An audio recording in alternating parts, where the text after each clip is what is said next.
Welcome into episode 152 of About the Cards podcast, live tonight on YouTube. As always, with me host Stefan Loeffler at Junk Wax Twins. Hi. Ben Wilson at our Trading Cards. I'm Tim Shepler, Big Shep. So we know we're a podcast by collectors for collectors, hoping to bring you a smart, insightful podcast discussing trading card collecting. We're live every Wednesday at 8 p.m. Pacific. 10. On YouTube, Facebook Live, and Twitch. Follow us on Twitter, About the Cards. We are available as a podcast everywhere you can find one. Check out the website, aboutthecards.wordpress.com. What is up, fellas? How have you been this last week and living that collecting life? I had a thing we'll be talking about later, so. Yeah, big stuff happening down in D-Town. Mm-hmm. The old Dallas. Indeed. So I can't wait to talk about that. Ben, how was your week?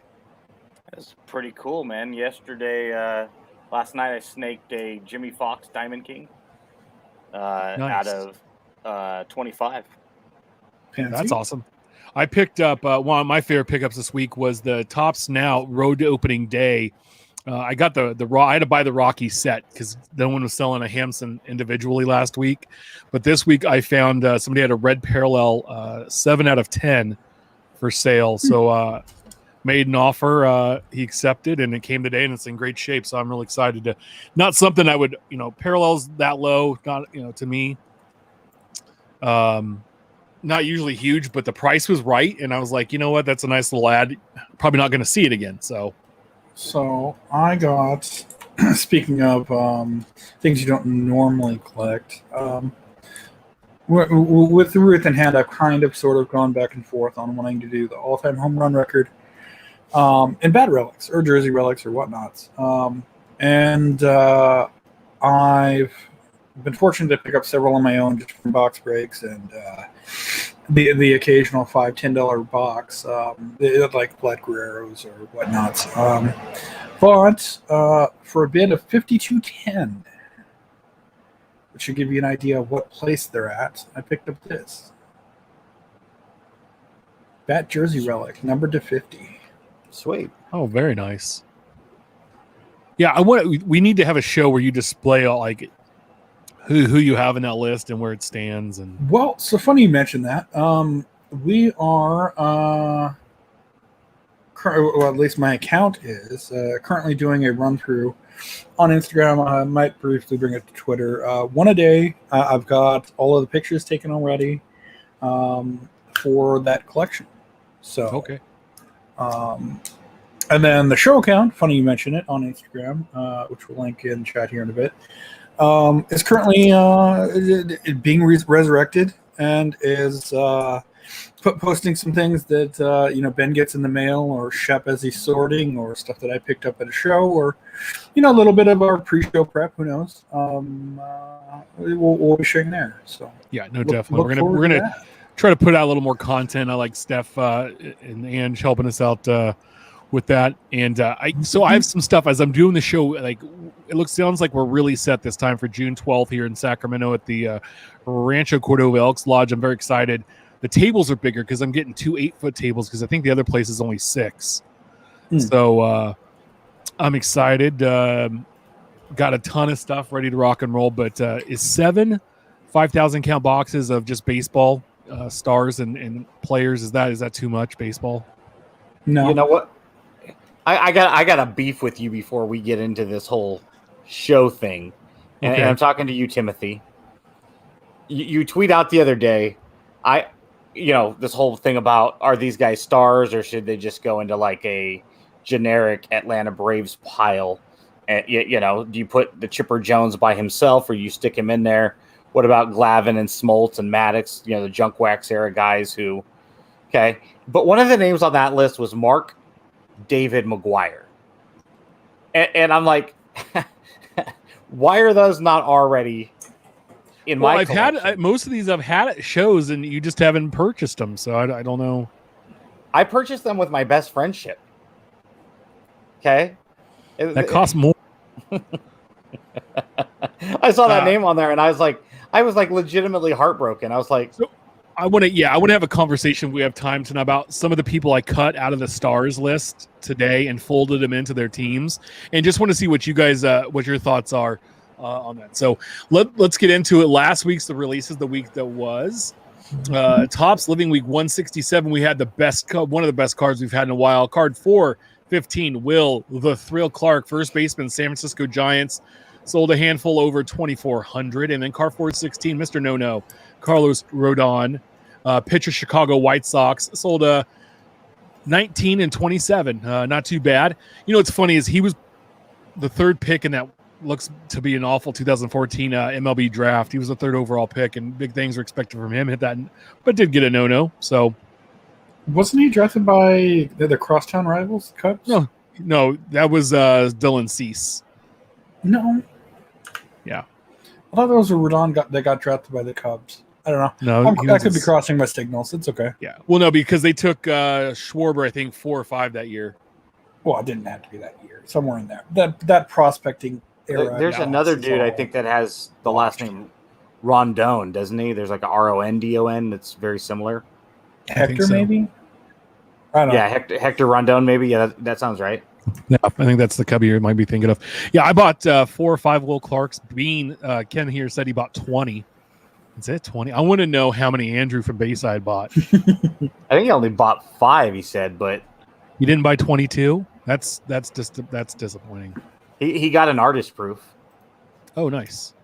By the way, we're going to talk about artist proofs tonight.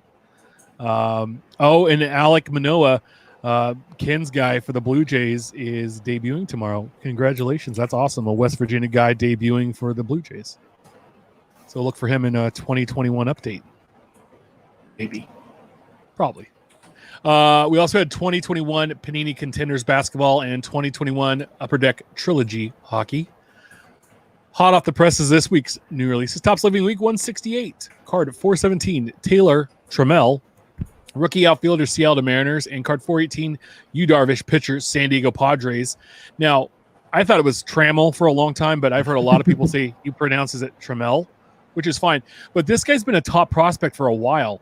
But the Reds traded him. The Padres have traded him, and now he's with Seattle. It reminds me of when Adrian Gonzalez was the first overall pick by the Marlins, ended up going to the Rangers, ended up going to the Padres, ends up Boston, LA. He ended up getting traded a whole bunch, especially 2 times before he made his major league debut. So he's out today, rookie, and then Darvish as a Padre. So see, but with that batting helmet, the blue wash doesn't look as bad. For not being a fan of the team, if I were collecting the set, I'd definitely pick this one up. Yeah, I picked 2 or 3 of those up today. So, and the use nice. I just wish they would have cropped it a little better so you got the full bill of his hat, full brim, sure. Yeah, but the way the hair, the smile, and again, I remember how in 2012 it was all about Jonas, and you, and it was such like. Harper and Trout were, available as well. It was those guys, and you kind of what? It just really reminds you that your time as a very collectible superstar in this hobby, no matter how well you're playing on the field, can go away. Chris Bryant was a darling. Aaron Judge was a darling. I saw the tweet out today by our buddy Eric at those back pages of Hanley Ramirez, first Bowman Chrome Auto, BGS 910, I believe it was. Hanley Ramirez. And it was such a big card at the time, and he's just not hobby good, even though he had a really decent, and during the meat of his career, he was very good. Towards the end, he was kind of like, I don't know, it seemed kind of like a basket case a little bit, a little headache on the team, but was very much loved, and then all of a sudden just... What year did Boston sign he and Pablo? They signed them together, complete left side of their infield, right? Pablo's their third baseman. And 0203? No. Oh, no, 2015. 15, right? Yeah. Because it was right out. Yeah, he went back to the Red Sox, yeah. And Hanley Ramirez and Pablo, they bought the left side of the infield, shortstop and third base, $200 million for the pair. And I think that was in 15-16, they regretted it immensely. But then luckily they had, Betts and Bogarts and Devers and coming down the pipeline. So, well, and then they had Moncada, who they were riches. I mean, they were able to trade him to get Chris Sale, and unfortunately, he's been hurt. So, yeah, but they won with him. Yeah. Oh yeah. No. And Yeah, I'm just saying, like, it's they like- had but so yeah. many guys that they could give up beyond Moncada and not even think about it, right? Like, But that Ramirez right now in today's market, if that was a 2020 Bowman, thousands. thousands. Yeah, and somebody else said Matt Kemp too, and you could go get this Matt, the first Bowman Matt Kemp for around $25 right now. And that was back in the day, was one of the hottest cards you could get when he got the MVP stolen from him by Ryan Braun. As much as I'm not a Dodger fan, what was that, 2008, 7 or 8 that Braun won the MVP, and it should have been Matt Kemp. So, it's just funny. Like I said, and the best thing about it is collect how you like. I think that's what we get out of this, is that I still think I love, every once in a while I pick up a Yu Darvish card, like if he comes in a pack or whatever, in a lot or whatever I'm doing, and it's like, man, he's good. I like the way this card looks. I just kind of put it away because it's like, that's cool. And I think we get a majority of collectors get so caught up on big value in their cards, even though they're still a true collector. Sometimes we look at the dollars before we looked about how we enjoy collecting that card or those types of cards. So yeah, it's funny that you mentioned collect what you like, because I went on a rant this morning a little bit and outlined something on Twitter based on a comment that there was something that Sports Card News, I think it was, had tweeted out the other day. I don't know if we're going to get into it, but anyway, there was a comment on there that I felt, hey, let me outline new guard, old guard. We can get into it later if you want. But you said collect if you like, or collect what you like. And our buddy Nick Vosbrink, had a great line that he tweet or tagged me in back from November of last year, where he said, if rule number 1 is collect what you want, then rule number 2 has to be don't make the hobby worse for everyone else. And I do think we're all guilty of that at one time or another, and a lot of that's conversational too, right? To prop mine up, I have to put yours down. And I don't know that a lot of people do it intentionally as much as organically, where it's just part of, I'm an A's fan and you're, Twins and Royals fan. So in order to prop my team up, I have to put yours down to illustrate why my team is better than yours. Same thing with the hobby. yeah, and I think some people think maybe that's how I feel if they collect graded cards, right? Because like we've said, like, we believe in a general consensus in most cases the grading is a scam because of all of these additional things that I think it's because they're so questionable, and we've talked about it a million times. But again, if you like, that's the way you want to collect, I don't have any problem if that's how you want to collect. And people might laugh that I collect a utility player, but he's having a hell of a season, but there's a story behind that. Or that Bing collects the A's, and his players are all going to be gone in 3 to 5 years if they're any good after they've debuted. So it's enjoy what you collect. And sometimes I think we get so caught up in the monetary value of the items. And we're going to talk about collecting and I think the dollars here later. I think that in all aspects of life right now, things are quite overvalued. So we got a couple good new releases coming out this week. We have 21 Topps Sterling Baseball came out today, $940 a box, 2 packs per box, 1 card per pack. Those are expensive cards. 1 autographed relic and 1 additional autographed relic, or a 1-of-1 mem card, or a 1-of-1 autographed mem card. The autographed memorabilia all have base versions numbered at 25 and have at least 2 pieces, relic pieces. All those signatures come on card. There's the Sterling debuts. They debut this year, and they're rookies getting spotlight from the standouts that debuted last year. And there's also Sterling Splendor jumbo autograph patches, and those cards are have a massive piece of memorabilia rather than small ones cut up, and those base ones are numbered out of 5. And then the one-of-ones include bat knobs, bat plates, jersey letters, and some of the bat knobs and name plates also have autographed versions, which is pretty cool.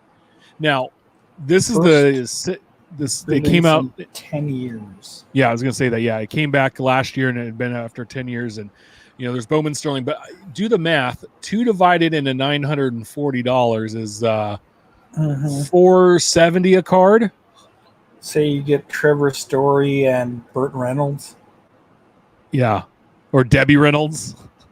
Sure. Fats Domino. I mean, I know because as we say this, people are like, wait, those guys didn't play baseball. Yeah, there's in some of the cut signatures there are celebrities mixed in as well. But say you pull a Joe DiMaggio cut auto, right? Or Sure. Jake LaMotta cut auto. Like that's Lawrence Welk. There you go. Norman Rockwell. So I mean there were some really big names on this, but it is one of those you're taking a big old cut because big old swing because you can end up with a Nate Pearson auto and a Trevor Story auto and yeah. But that came out today. And then let's see, we're going to roll on to 2021 Upper Deck SPX Hockey.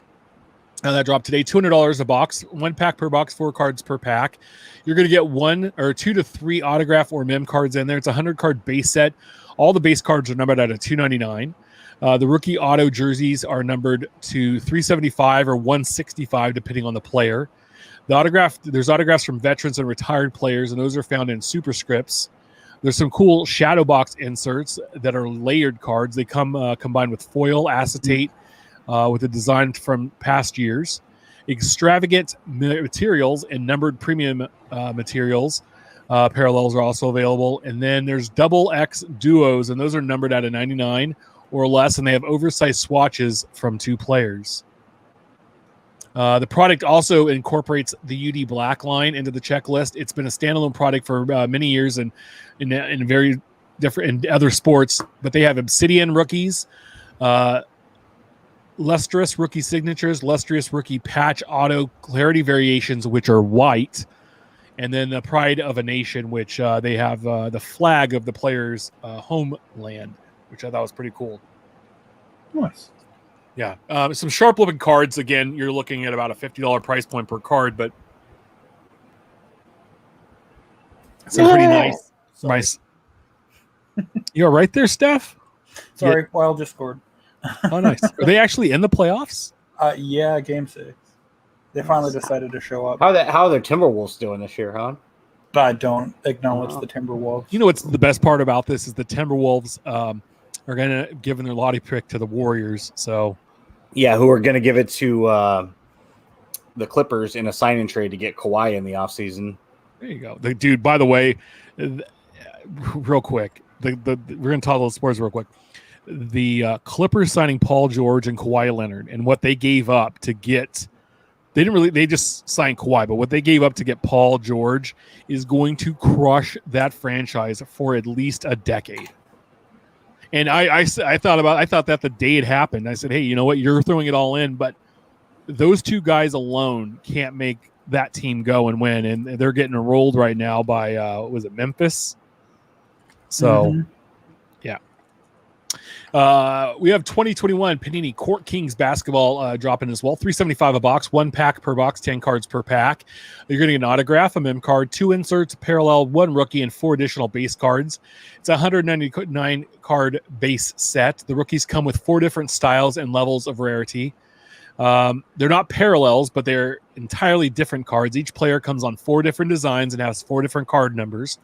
There's rookies 1, and those are the most common, with each level getting progressively harder up to rookie level 4 being the rarest. They also have fresh paint and heir apparent, and those have autographs from this season's rookie class, and those are on card. There's legacy portrait signatures. Works in progress is a new rookie-themed insert. Aurora Le Clinique Pebble? I don't know. And rookie exclusives are among the toughest inserts to find. And they also have first steps, and those are those sneaker cards, the pictures of the sneakers, so which I thought were super cool last year. Those return. And Steph, is there a checklist with this? Because I believe so. Okay, because the other day they did not have a checklist available, and they didn't have a picture of the sneaker cards yet either. So 199 cards. Checklist There we go. Here. Rookies 2. This is one of those products that, you know, being that I like Diamond Kings a lot, I've kind of wanted to try in the past, but not at this price. Yeah. No, it's got some similar characteristics to the Diamond Kings, but I like those shoe cards. I think those are super cool. We also have 2020. We also have 21 Panini Legacy Football coming out today. $250 a box, 16 packs per box, 8 cards per pack. You're going to receive 2 autographs, 12 inserts, 4 Chrome cards, and 2 minis. It's a 200 card base set with veterans, legends, and rookies. The rookies are shown in their college uniforms. This is the second rookie release for this class after Score. Future patch autographs and futures dual patch autographs. Those we're going to find a majority of the rookie signatures. Legacy patch autographs numbered out of 100 feature obviously football greats. Decade of Dominance and the 2-player. They're both 2-player generations are both new. So they have players from decades, and then they have people that are generational players. So I think one of the cards I showed were Nick and Joey Bosa on the same card. Pinnacle, which is now part of Panini's portfolio, introduced a Dare to Tear card late in the 90s and Zenith products. And I remember Zenith. Zenith were legit. Zenith were nice, yeah. Yeah. And so this year, Dare to Tear is back in Legacy Football in 3 themes. They're going to have Rookie, MVP, and Hall of Fame. For those who decide to open the cards, there'll be exclusive mini parallels inside, including Amethyst, Onyx, and Gold Vinyl. Rip cards are combined to land 1 in every 12 inner cases. So that's 1 in every 6 master case boxes. So more rip cards. More things people can afford. Yeah. 21 Panini Contenders Draft Picks Collegiate Football comes out Friday, $3.75 a box, 6 cards per pack, 6 packs per box, 18 cards per pack. You're going to receive 6 autographs, so that's 1 per pack, 36 inserts, and 6 parallels. This also did not have a checklist as of yesterday, but there are season ticket base cards which picture veterans from their school days, so they'll be in their college unis. College ticket autographs, where a lot of the key rookie content is. These contain the main cards in the product for the 2021 draft class. And there's out. There's a few hundred. Was it 330, 325? On-card autographs are available in the RPS college ticket portion of the checklist. These highlight some of the top prospects heading into the season. They also have campus legends and case hit campus IDs are among the inserts available in hobby only. So, personal rant, and mind you, we haven't seen this year's stuff, but those ticket stub variations in the past, usually the only difference is they'll have like 1 extra ticket mark. Guys, make it obvious that it's a variation. Yeah. So, So those are the new releases. Check out Ryan Cragnell's articles on Beckett.com/news for more details on these new releases. What's brewing next week's new releases? 21 Topps Finest Baseball, 21 Panini Absolute Baseball, and 21 Wildcard Matt White Football. I don't know if we're going to talk about White Football because we did talk about the Wildcard Black that dropped. White was supposed to come out this Friday, but it looks like it got pushed a week. So I'm excited to see what Finest. We really delve into what it looks like this year, but I always like Finest. I always think it looks most of the time pretty nice. So, one thing about Finest, I really hope they don't have a high number A this year. I think there's 25 that are supposed to be slated for the checklist. And we commented on this last year when it was released. A lot of those base, they're not called short prints. I think they're the high numbers or extended set, I believe is what they call them. Cards 101 through 125. A lot of those were selling for, on the low end, like the Chris Davis that I was after was selling for $25 to $30. And it's nice to see there was some value again in the base cards and that they were being pursued at auction. And they weren't just, you take like Diamond Kings, right? The short prints, Heritage short prints. They're not really $1 or $2. Yeah. Donruss base photo variations are just as common as the regular. So that word short print is very deceptive in the hobby. But in the case of Topps Finest, because of the amount of cards you get per box and per case, to get some of those extended series, they are more expensive. So if you find your favorite player, favorite team featured on that portion of the checklist, anticipate that it's going to cost you at least a $20 bill, if not considerably higher, depending on who your guy is. Well, that's also like tribute, like because rookies are one in like every 18 packs of tribute, which is like one in every other box or whatever it was. And you watch breakers, and they're like, "Oh, this card's this pack's thick," and they go, "Oh, it's just an extra card, and it's Dylan Carlson." It's like, dude, you don't realize that is like a really nice pull because the rookie checklist is small, and also too, those aren't frequent in packs. So if you want a nice base rookie card that isn't super frequent in a product, that's one to look for. So I find it funny because it's just like, know what you're opening a little bit. Have a little bit of knowledge on this stuff. It's all available for free. Like almost all of the information in this hobby should be for free out there to talk about. The companies give it away, but they don't promote their own stuff very well, if they do at all.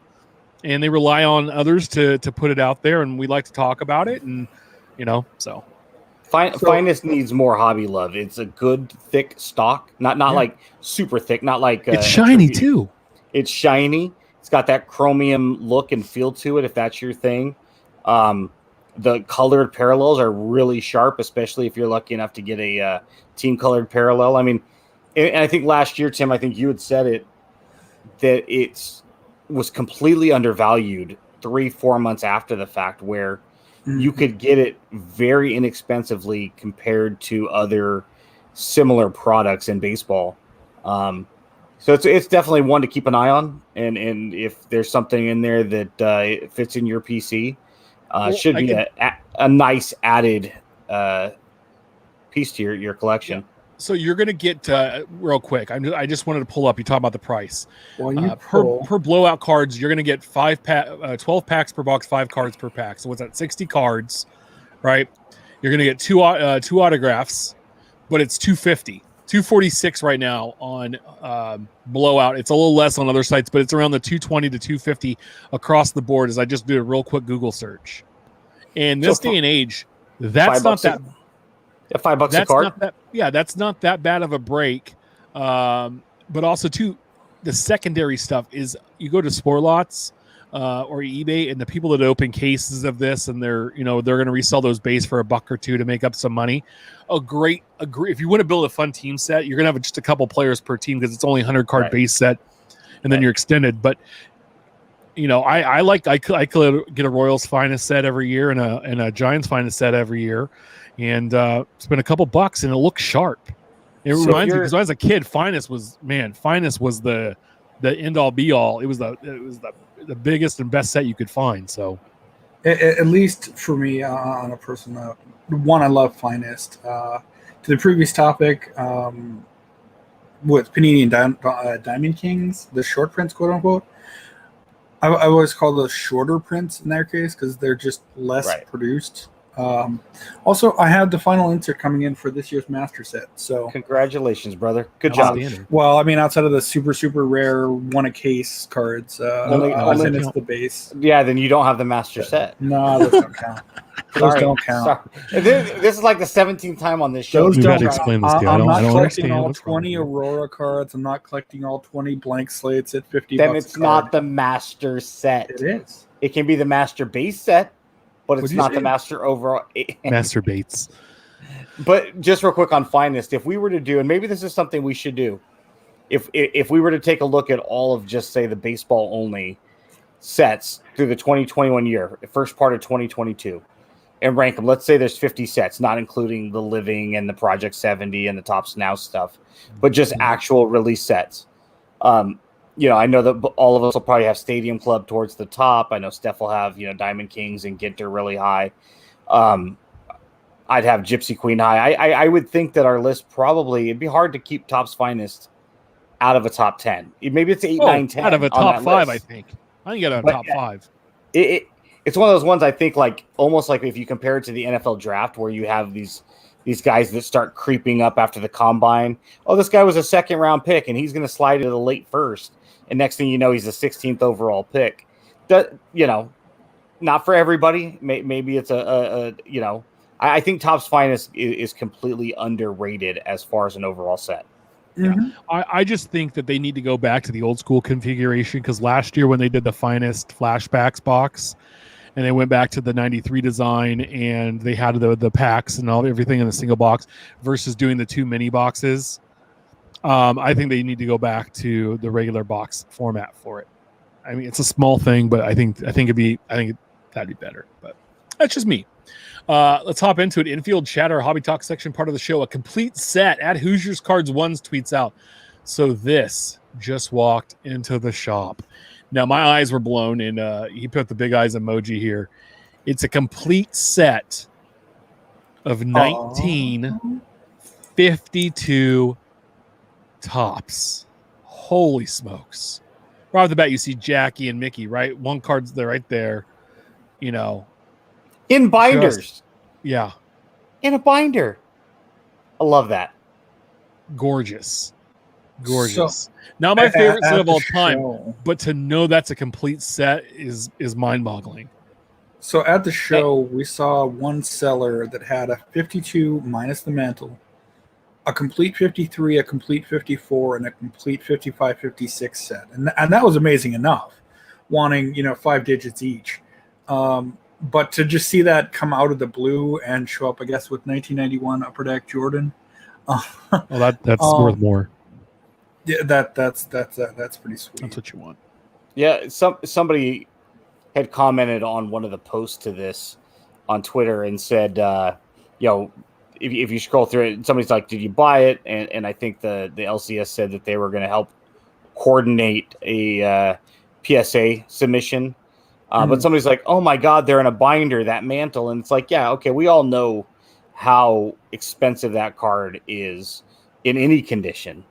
But there's something to be said for all of that to be together as a group where it should be, with all of their little cardboard brothers, one through how many ever were in the set. And how long has it been in that binder? It's probably been in there for a while. Yeah, those didn't look like new pages either. Yeah. No. That whole set's what, 486 or something like that, or am I off? Whoa, no, I think it's like 407. Sorry. I'll look it up. Do you need some private time with your television? I might. Don't watch. I will never watch a Spurs playoff game. Not that they've got to be in the playoffs. Yeah, not that they don't have to worry. Last... The Kings aren't ever going to be in the playoffs again. So, yeah. I just thought that was gorgeous. And then this came out, Wax Packs. So this is Brian Gerns via Facebook, a complete pack run from 1960. 407, yeah, I was right. That's a little high. From 1960 through 1989 tops. They look to be PSA authenticated as well, of just packs, unopened wax packs. And, I was really, I have one that goes from 79 through now, and I'm missing maybe 10 packs, and one of them is a 2011 tops update. So a pack that will never be, unfortunately, part of it because of, just the value and the cost, and, it's astronomical. But I thought this was super duper cool to see. I'd love to see them continue this run with football and hockey. Yeah. Or some of the oddball stuff. You remember, and I forget whose friend it was, that was doing the Carlton Fisk game played ticket stuff. Yeah. Mm-hmm.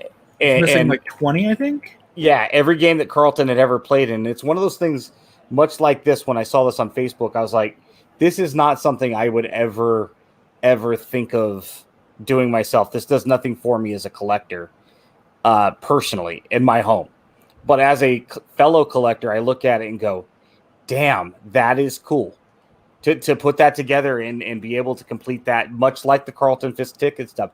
Not my cup of tea, but I'll sit at your... This thing was driving me crazy. Yeah, I'll sit at your coffee table with you and enjoy it from afar and go, damn, friend, well done. Because whether it's the Fisk, whether it's 510 bobbleheads, local guy for Tim and I that collects A's bobbleheads, and his collection is just stupid. I don't know that there's an A's bobblehead he doesn't have, and it's like, again, not my thing. My team, not my thing, but damn impressive to know somebody that's got a collection like that. I have a question. So say you're that Fisk guy, right? And you're one game away from one ticket away from having the complete collection, and it's from like a game in September of '88, right? But you could never find it. Like, wouldn't that drive you mad? Oh, sure. I'm sure it has. Like, you die without getting that ticket stub.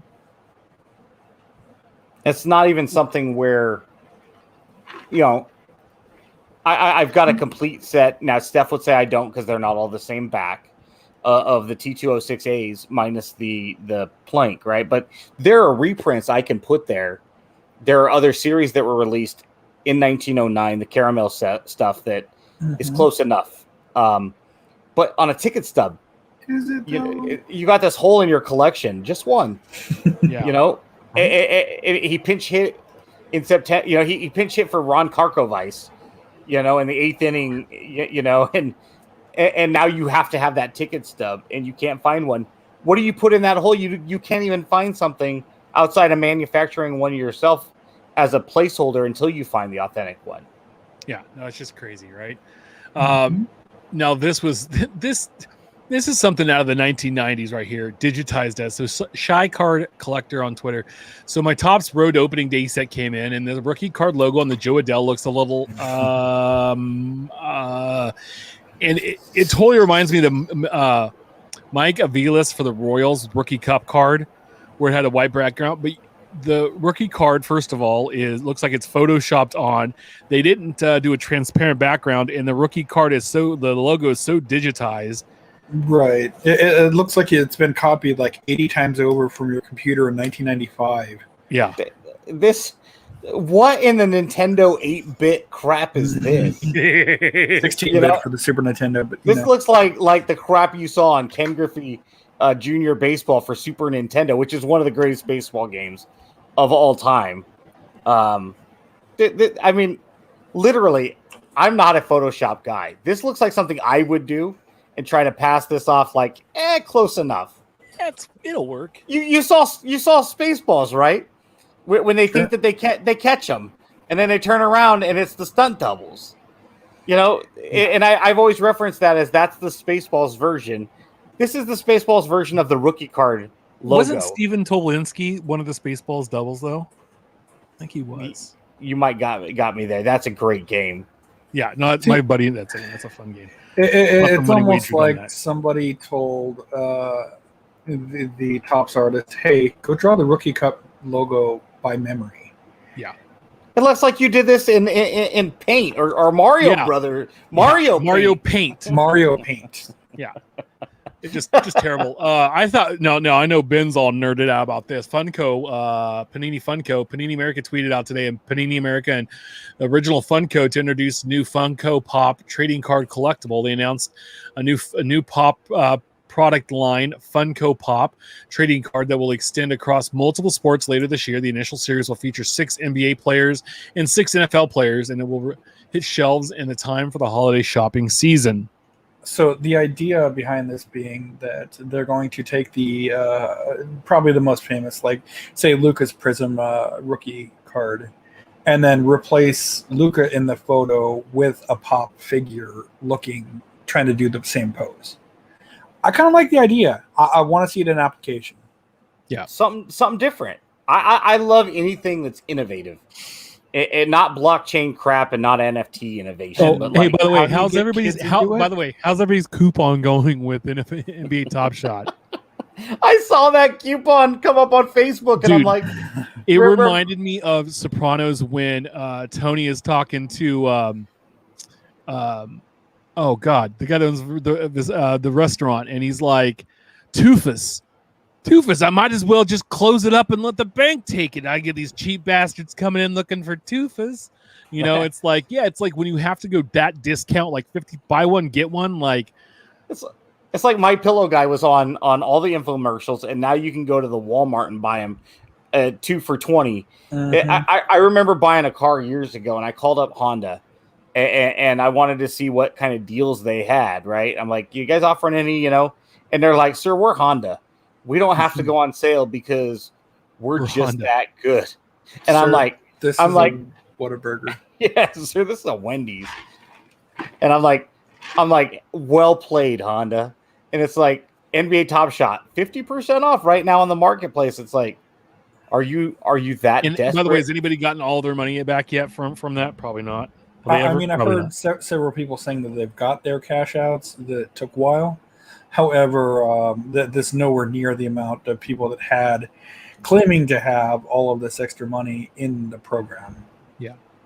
So I don't know. I mean, it's fine. Again, collect what you want, but we talked definitely. about this, all that money, and one day, and people stop going to that site and stop doing it, then it goes, and it goes away. You're gonna have to teach me how to whistle like that, because that shit cracks me up every time you do it. Yeah, I can do a normal whistle, but off into the ether and never to be seen again. yeah, what happened to Top's second NFT release? Are we still?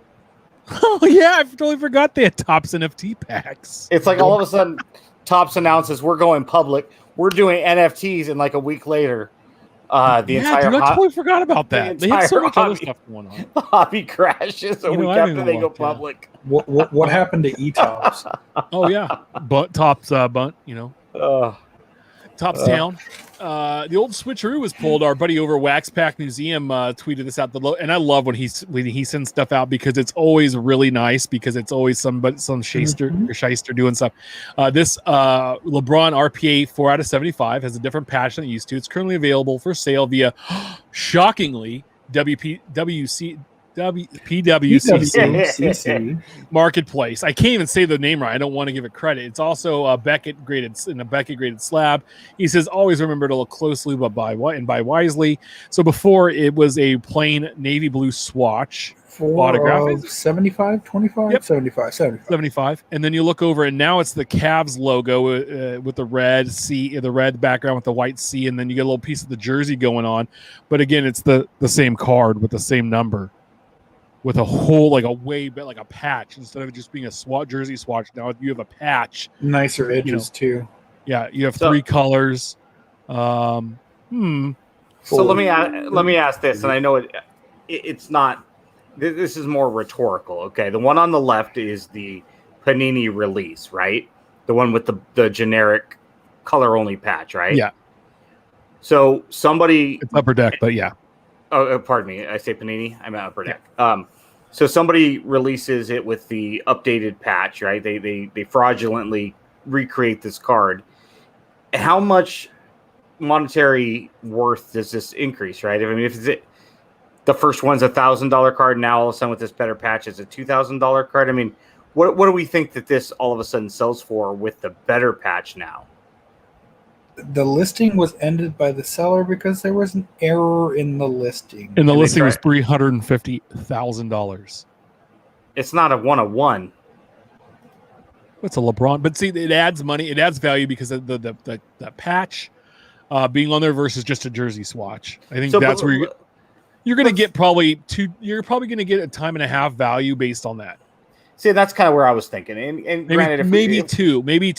If we did that to a $50 card, just for the sake of, about the cards, we're going to announce we're doing this intentionally. Patch swap. Yeah, patch swap, just to see how hard it is to do it. Obviously, the people doing it are probably card doctors. Clean the card. Yeah, you got to throw it in the water and ammonia and put it out in the garden and plant it and have I'm so mad. New little LeBron James card. It just burns my ass, man. What does?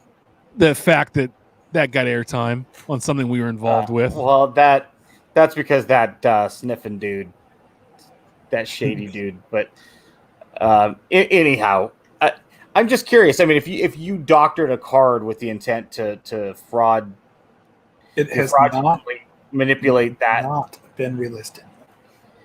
It'd be interesting to know. Like, you take this generic patch, and it's going to be worth $50,000, and now with the better patch, you can get 75, you can get 100. Where's your? Is it 1 1.25, 1.5, 2x? Where's your?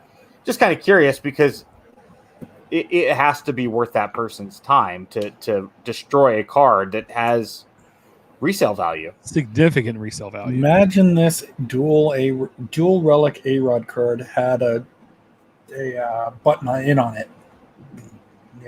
Game. Yeah, and this is where it gets a little pinstriping, right? Right. Or a seam, like you have a little seam there, but like real big stitches. Right.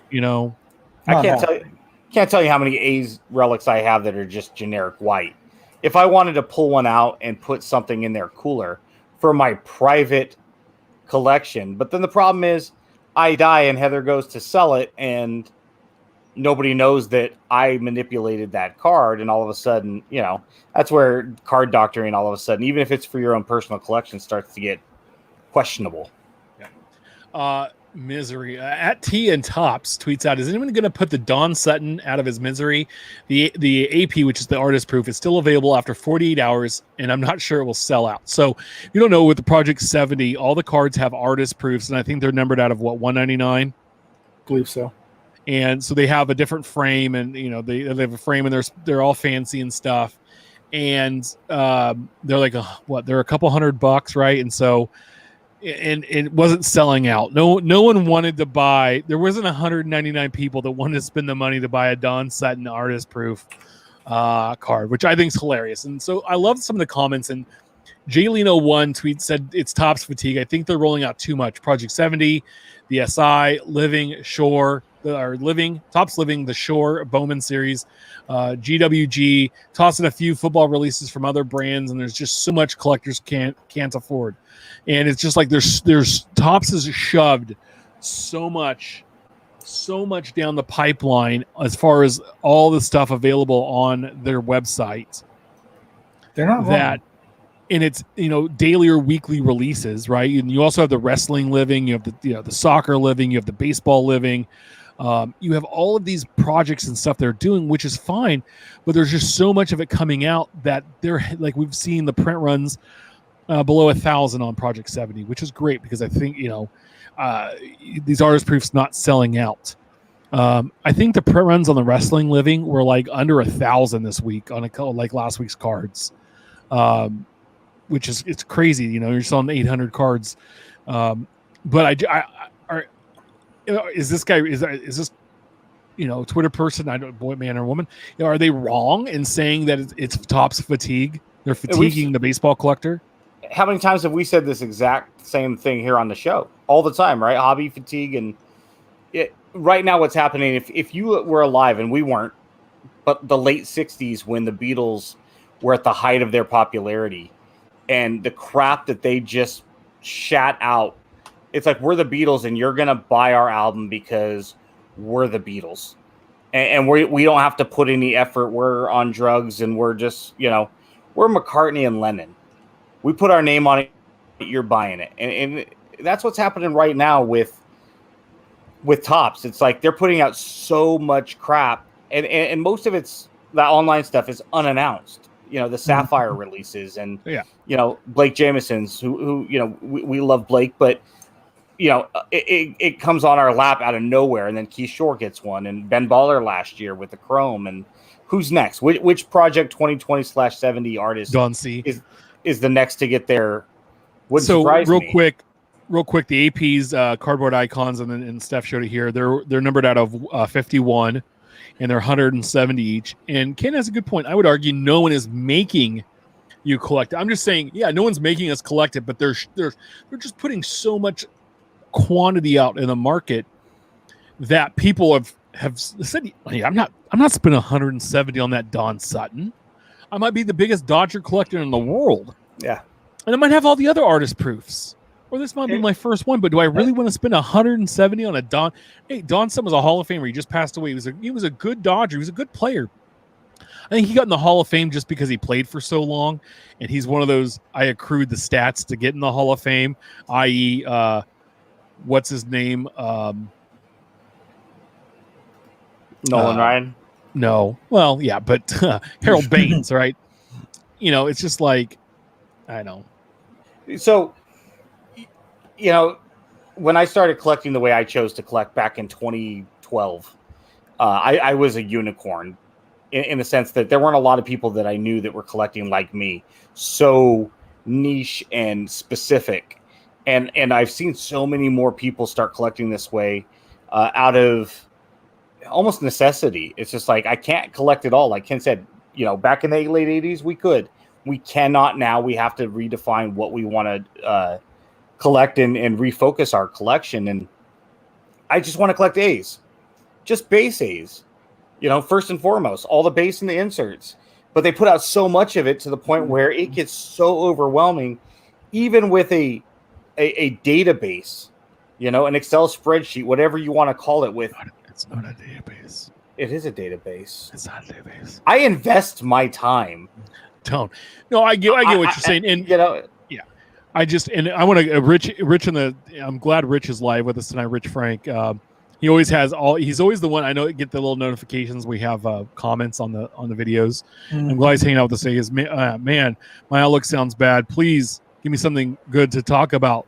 Please. Yeah, no, we're definitely gonna talk about something good here. But the thing is that we want to bring all these topics up, and we just want to have a good discussion about stuff. Now, the hobby is like very healthy. I mean, there's a lot of money being spent. We're going to talk about Sue's put out a tweet about a little bit later in the show about this, but definitely we're going to talk about some fun stuff. This next thing is sad and funny at the same time.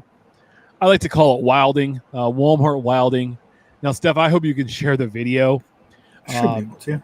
It's wonderful. So this comes from Big B Cards 30. Got this video from Instagram from TCG Grassi and wanted to bring it to Twitter. Aww. This shite is unbelievable. And it really was. I mean, so background. Share audio. Everybody knows I was a retail manager for a long time, for over a decade. And when I used to work all of the new like the big phone releases, the big gaming system releases, Black Friday, I had a big role in that. Now, when you work at a large retailer, you should have a responsibility of how to let the people into your store in a safe and organized manner. Sure. Now, Walmart's never believed this. Even on Black Friday, I think they love the carnage and they want to see people get stomped and killed and maimed and murdered over, a $150 TV. This video is from a Walmart, and these guys are going in with their carts, and they're trying to go get some baseball cards, some trading cards. Let me know if you can hear this. Yep. Audio check good? Cool. Yep. The door's open. For those of you guys not watching, the door's open, and these guys are sprinting, and now they're running with carts. It's like the running of the bulls. That's and they like turn on the Supermarket cart Sweep.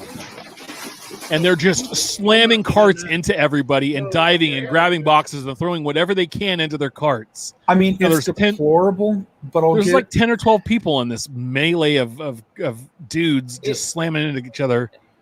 If you watch the old Supermarket Sweep back in the early 90s when the one person's trying to get their slabs of meat and the other person's trying to get their Tide detergents, and they're at the back of the store and they're just a crash.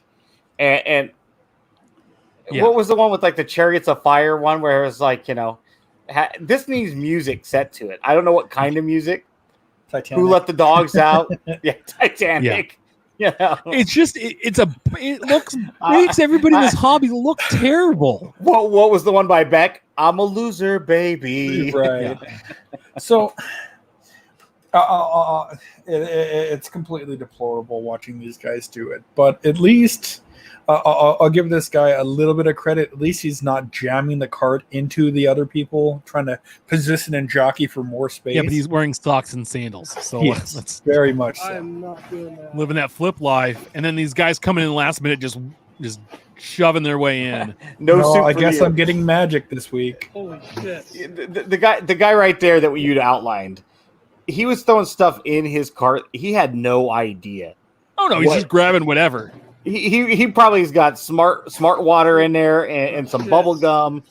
He got whatever was right there. He just And see, look, there's the Walmart manager just letting this shit happen. And that's what's the sad part about this is she's a petite person. doesn't matter. It doesn't matter. You have because Walmart's got security. They have cameras up. You have somebody up there, and you say, guys, orderly fashion, or you're out, and you don't sell them the stuff. They never should have been let through that first door. But once they got through that first door, she's not stopping them. I mean, she would have got trampled. No, I know, but they don't. But they don't care. I think they'd love to see the carnage. Question: where's this guy going? Is he going for the backside? Maybe The guy in Yeah. red. No, he might. Yeah, He might. Cardboard Icon said I had so many people in my personal life ask me about this last week. I mean, if you watch the video, maybe we can see the guy in red come through. No fucking way, dude. Oh, There he is. There he is. Long hair, yeah. Good guy. Good for him. He had mapped it out. He had a map. He had a plan He was of there. action. He was going. Oh, he's so- probably buddies with the guy losing his pants right here. He was there the night before, standing in the junior section with his binoculars, standing over Scouting. standing over the $2.48 tank tops. Guys, He's like, I've yeah. just stopped. I've stopped looking at retail, and somebody said that Walmart was selling Bowman blasters for $52.99 on their website now, sold and shipped by Walmart, not a third party. And I'm totally fine with that. Let Sure. Walmart make the money on it. Let them set the price. As long as they've got some sort of protection in place such that you can't just go on with a bot and buy out 1,000 at a shot in 10 seconds. So, Well, it's real easy to put limit 2 on there, right? In theory, but then when you're checking out and having individual credit cards and multiple bots and you think that they would be able to review their system and see, hey, I've got 1,000 going to this address. Yeah. There's technology for that. But anyway, So- I want to get into something fun. So Go real ahead. quick though, our homework for the week. Somebody who has the talent to put a song to that. Best song we'll put on next week's show. It's got to be something good too. I mean, we want to hear Super Mario Brothers theme song.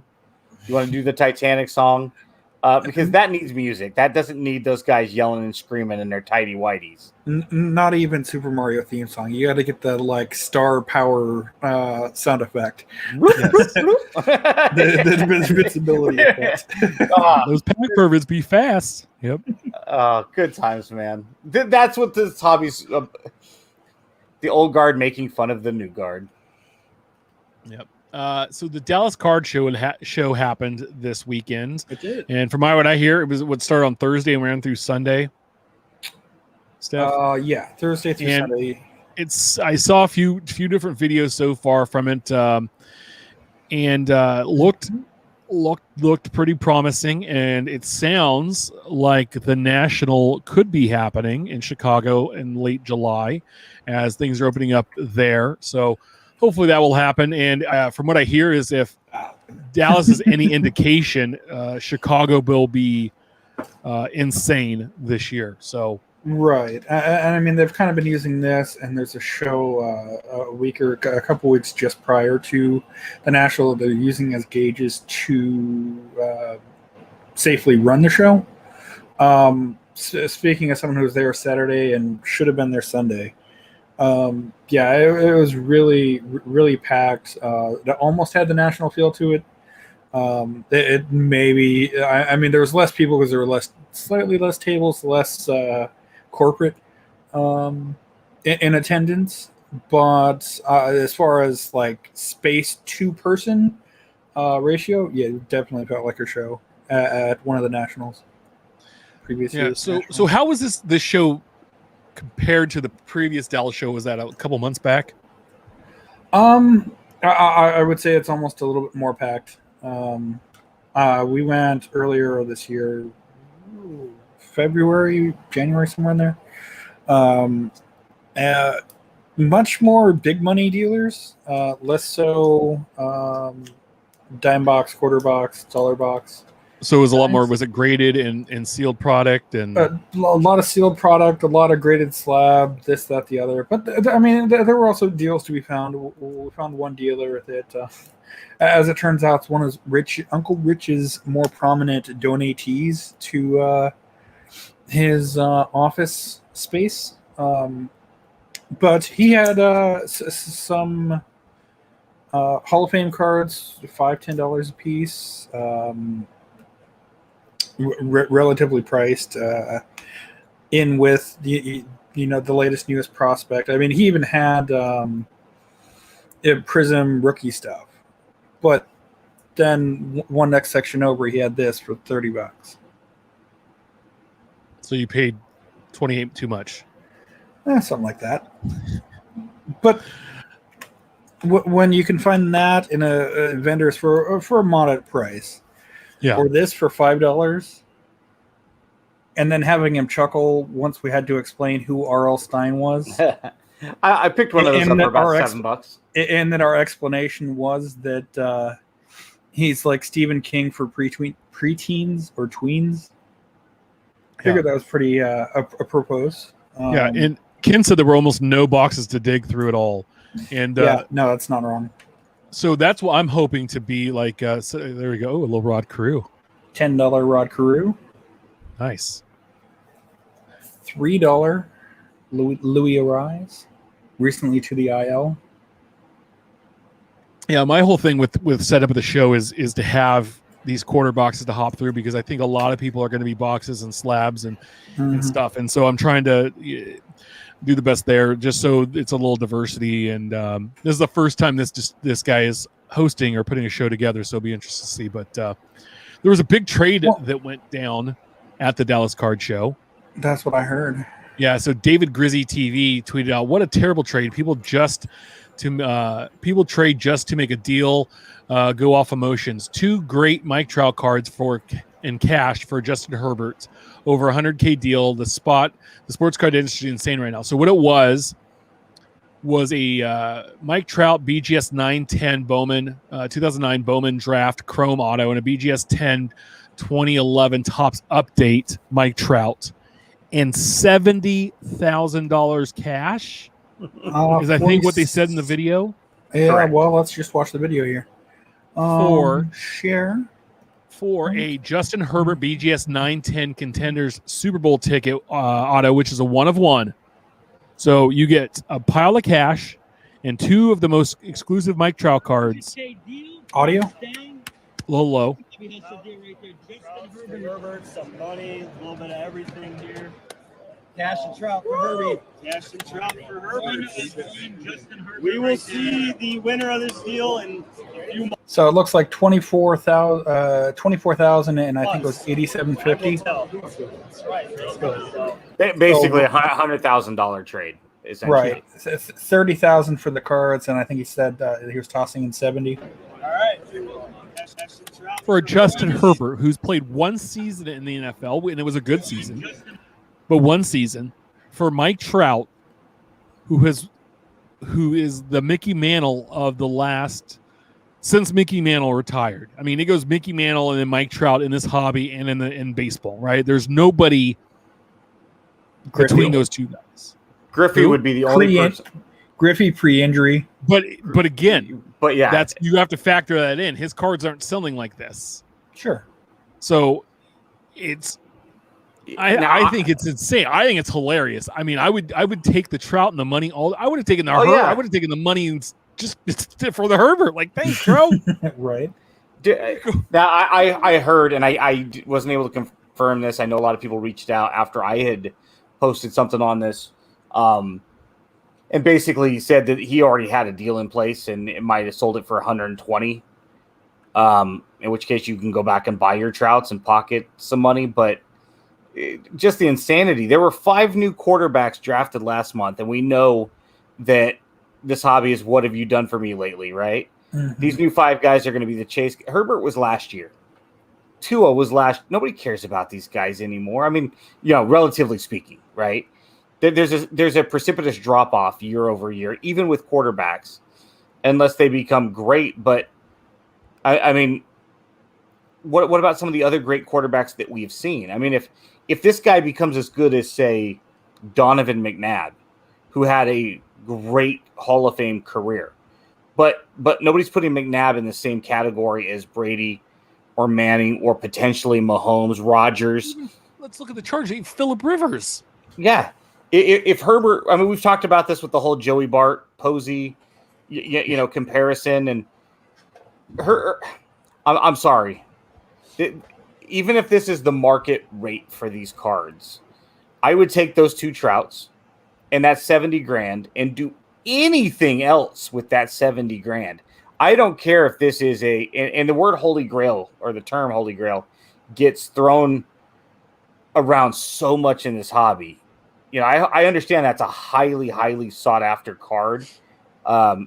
This has to be a PC for life. If you've got stupid money, if you're a millionaire and I want that Herbert, go get me that Herbert, and it's going to end up in my PC forever. I'm a huge Chargers fan. Whatever, man, you got the money, cool. But we don't know that, and the optics look really, really silly. And anybody who defends this, I would love yeah. to. I would love to talk to you about your financial portfolio. But at the same time, you would think that someone like that would be well known. I mean, we've got Jimmy, who's a well known Kentucky guy. Him getting a 1-of-1 Kentucky card wouldn't be off the tables. Surprising. Neither would him picking up a Ronald Acuna. If you view his most recent pickups. So you would think that the person that would be trading for the Herbert would be well known. And yeah, that's the Herbert dude. I can think of one San Diego Charger fan, and nobody likes him. No, and it's one of those things too. If you're I'm going to stand on your lawn if I want to. If I were a millionaire and I'm not at that Dallas show because I can't make it, but I got Steph and I got Ken and I got Uncle Rich, I've got connections there. Eric Norton, I've got plenty of friends in that room. Ivan was there, and I could say, listen, there's a holding. my buddy, man. Your brother, actually, right? We're probably cousins. Did get a couple of pictures with him. Jeff nice Wilson, to see him. Ben Wilson, the Wilson brothers. Did you just say it was nice to see that? That dude's the biggest scam artist I've ever seen. In that we hadn't seen him at a show in a year and a half. Ivan, yeah, sure. No, I thought you were talking about Jeff Wilson. Oh no. No, sorry. If there was Wilson, Wilson, is there a connection there? Let's roll it back 30 seconds. If there was we weren't calling Ivan a scammer, we were calling Jeff Wilson. I think Steph and I were not on the same page with our comments. Sure. We just want to clarify, but again, if I was a millionaire and I couldn't make it there, and there was an A's card, Ricky Henderson and Mark McGwire that I valued at $100K, and I said, "You get me that card, come hell or high water." I've got a lot of connections in that room that I would know would absolutely get that card for me and be the conduit that would get it from point A to point C. But I get that. But again, somebody would know. There would be enough people that would know that card is being bought by you for me.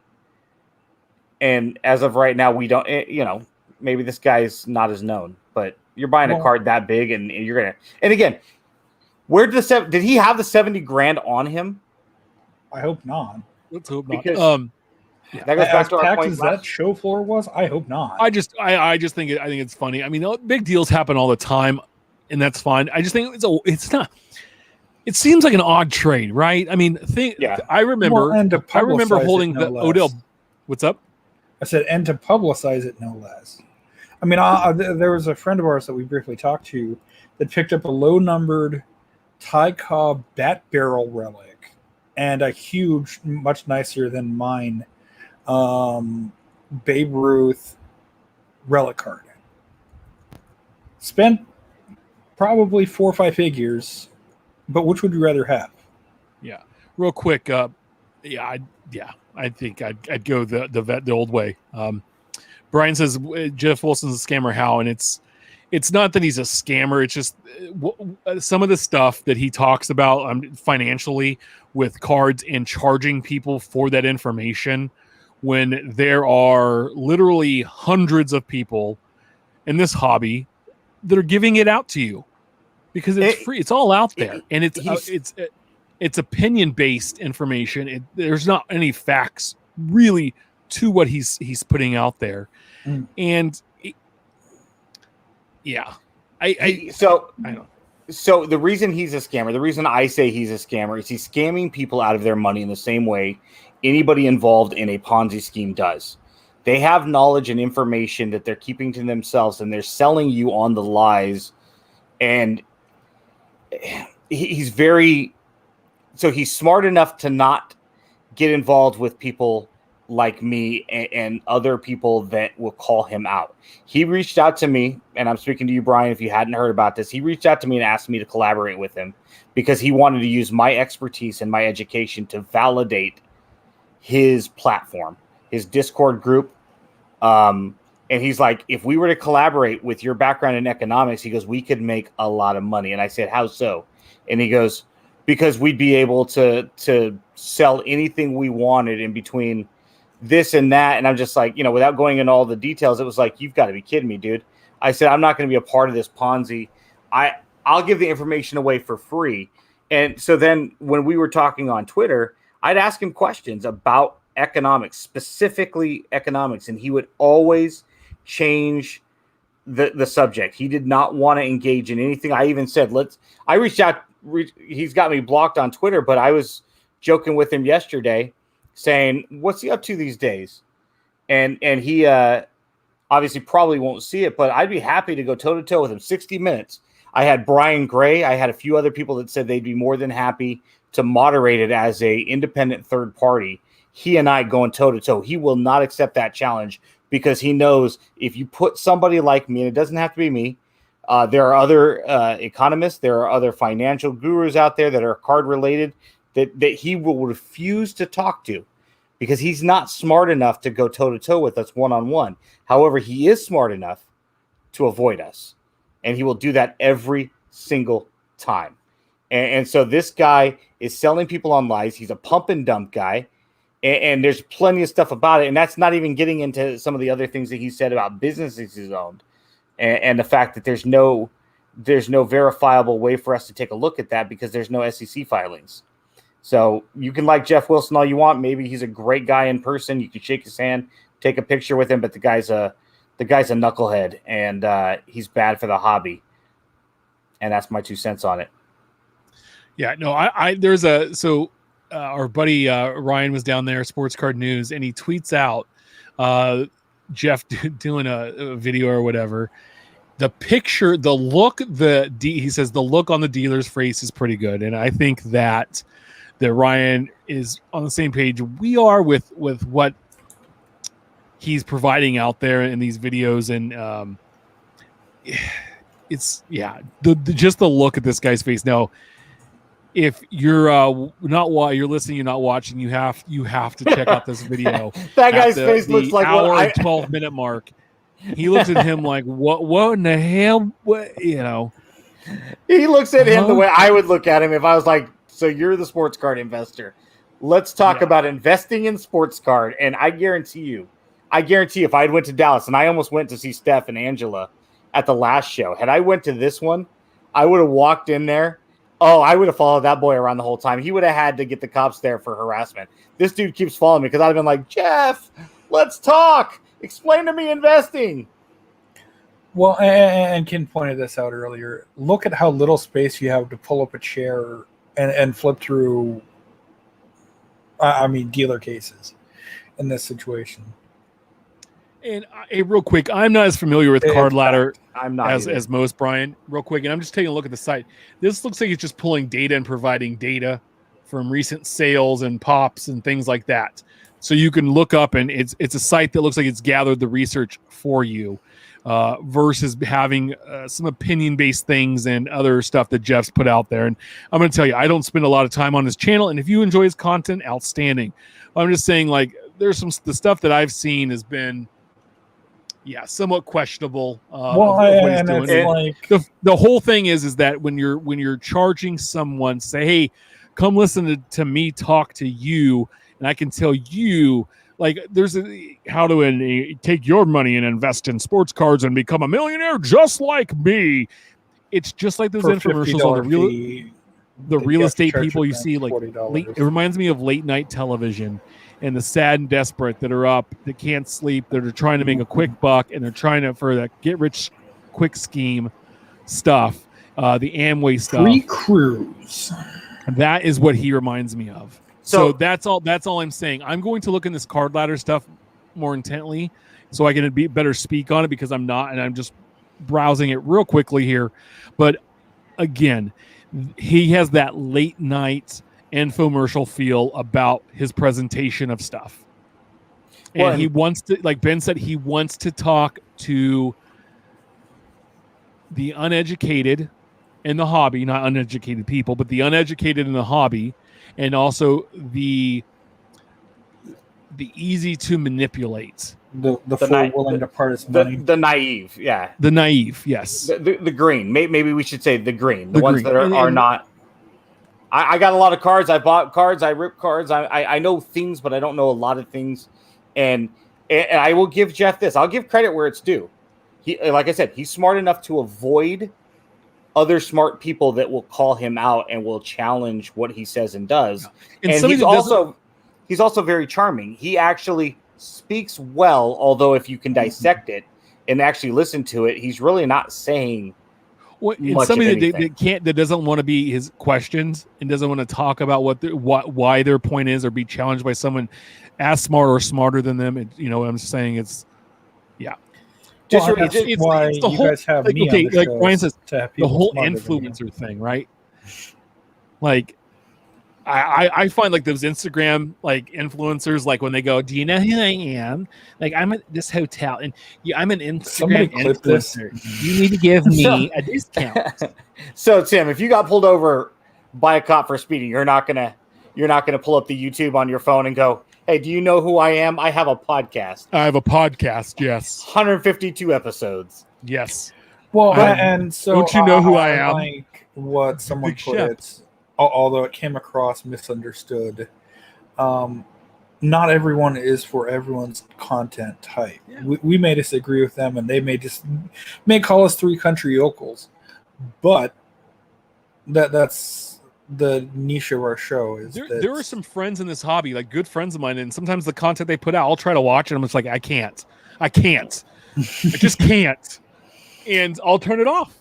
sure. No, Because it's something it hurts my brain, or I'm just frustrated with it. I'll maybe go back and watch it later, but I get it, and to each his own. Steph, there's a bunch of hobby creators there, Speaking of, and there was like I called it Dr. Beckett's Roundup. I know he gathered, he had a dinner and he gathered a bunch of the creators, and you and Ange represented us, which is He did. awesome. And I and want to know, like, we saw that John Newman was there, Kid was at the dinner. Mhm. There were some other folks there, Drew, and then got Ivan. a picture here. Ivan was there. Ivan. Let's see. While he's getting that picture ready, I just want to I want to say one last thing as a follow-up before we move on. Sure. Not all content influence and hobby influencers are bad. Not all market manipulation is bad. Everybody with a following can influence others, and it's not necessarily negative, and it's also not necessarily if somebody influences somebody else, it doesn't mean they were uneducated, right? This podcast influences others and has influenced others to Hopefully. focus their PC and this and that. It's not necessarily a negative thing to be a hobby influencer. It just depends on what you do with that said influence. Yeah. And how it manipulates the market thereof. Yeah. My So- buddy Eric Norton right there in the front, I forgot to mention him, and he's one of Sure. the main reasons that we started this podcast. Good, bad, or the other. And that everybody can have a podcast. Hey, and real quick, yeah, anybody can. Real quick, how did are you guys sitting next to Dr. Beckett back there? We are. And actually kind of was the, I don't want to say secretary, but the note taker of the show in that. So essentially, he invited a bunch of social media. I believe what he'd called it was the Hobby Content Creators Dinner. Wherein there's a bunch of people from podcasts and websites and a couple corporate friends, Rich. Not that he's not on Hobby Hotline, but you know what I mean. It got us all together. He had a couple questions for us, couple discussions that we'll be posting. I did record the audio. I got to clean it up a little bit before we do so. It was a lively discussion. We had Chick-fil-A for dinner. And then we wrapped up and kind of had a one-off session with everyone else because just one-on-one discussion. So, like, for example, had a really lively discussion with the guy in the back here, kind of by Joff, as you will. Huge vintage, knowledgeable vintage guy. Loves doing the history and the research. I'll paste his YouTube channel in the description as well as the chat here in a minute. But We spent a good 15, 20 minutes discussing like the Ty Cobb trade that never went through, his recent 52 Mantle pickup, his discussion with David Mantle on the show floor, whether we liked play ball versus Gowdy versus Mayo cut plug cards. I have a question about the David Mantle thing. Sure. Did he ask him the question why the Mantle family went back to Topps? No, I don't think so. That'd Or be my maybe he first did, but question. he didn't post that video. And by the way, there's a ton of and not included in this group here, right? There are a ton of younger collectors creating really good content on other things like Instagram and Yes. they have YouTube channels. There's a real big generation of these kids that grew up. And I want to say, first of all, Ryan from Card Collector 2, I know I mention him a lot, but he's got a really good content creating team or person that works with him. Mm-hmm. But they're putting out a lot of stuff, and he's kind of like the elder statesman of these kids that are looking up to him about. They grew up with having How to YouTube produce content, Yeah. what to show, what types of things work, what types of things don't. Yeah. I think he's currently been posting how to make your own hobby shop, which was interesting. Yeah, I mean, there's so much, and so the thing is that like all these old people in this picture. I mean, because that's what they are. I mean, if you're there's over a few 20, younger people, sure, but a majority of them look like they're over 25 years old, right, or Could older. But there's some really, and so don't discount the age of the I just want to put that out there because there are some young stars they're up and coming in this hobby that know their stuff and that have lived in this. Have grown up with all this technology where they can make their own recording studio right in the palm of their hands with a smartphone. Mm-hmm. I only wish that in the 90s I would have had some kind of technology like this because I definitely would have been full blown into that 1,000%. So speaking of, there's one more person I wanted to highlight, and someone that maybe one of these days we have on the show or a Saturday interview. Kind of like the interesting discussions they've been having. Angela brought this to my attention. Maybe she gets spotlighted on their show. But she's doing interviews with just the women in the hobby. Oh, that's super cool. So, hence the Women of the Hobby YouTube account, but also doing interviews from the show floor. She's had Christina's PC, who was also in that picture at the Beckett dinner. I believe she came to the last Dallas show. Interesting content, and video styles. Awesome. So, check it out. and if we can make the next influential room have more diverse, more inclusive people within it. There's It's a nothing wrong little with that. old. Real quick, it's a little old. It's a little white. It's a little male white, little heavy. male. There's nothing wrong with that. No, and some mostly thick men. Well, some it's really pretty much what skinny, you see some in really card not. Sure. Real quick, Ken gave you an assist here, Steph. You were talking about Elite Hunters on YouTube. Yes, I was just had Ken, it pulled up. Ken should just come on and hang out with us more. Come on, Ken. In fact, Come on, Ken. our interview or our guest show list is very open right at the moment. Yeah. Like we don't really have anybody at all scheduled. So Because we had so many guests in a row.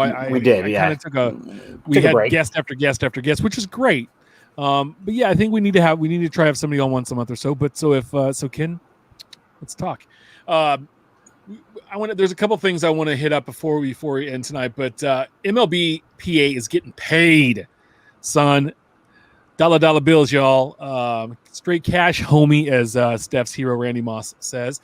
Sports Collectors Daily put out an article that Topps paid Major League Baseball Players Association $20.4 million in licensing fees in 2020. That's according to the union's annual report with the U.S. Labor Department. The figure represents a $1.6 million increase from 2019. The MLPA receives more money from Topps than any other license. The company's cost cost of maintaining the MLBPA rights has increased fairly dramatically over the last 15 years. In the last year's reporting covering 2019, the report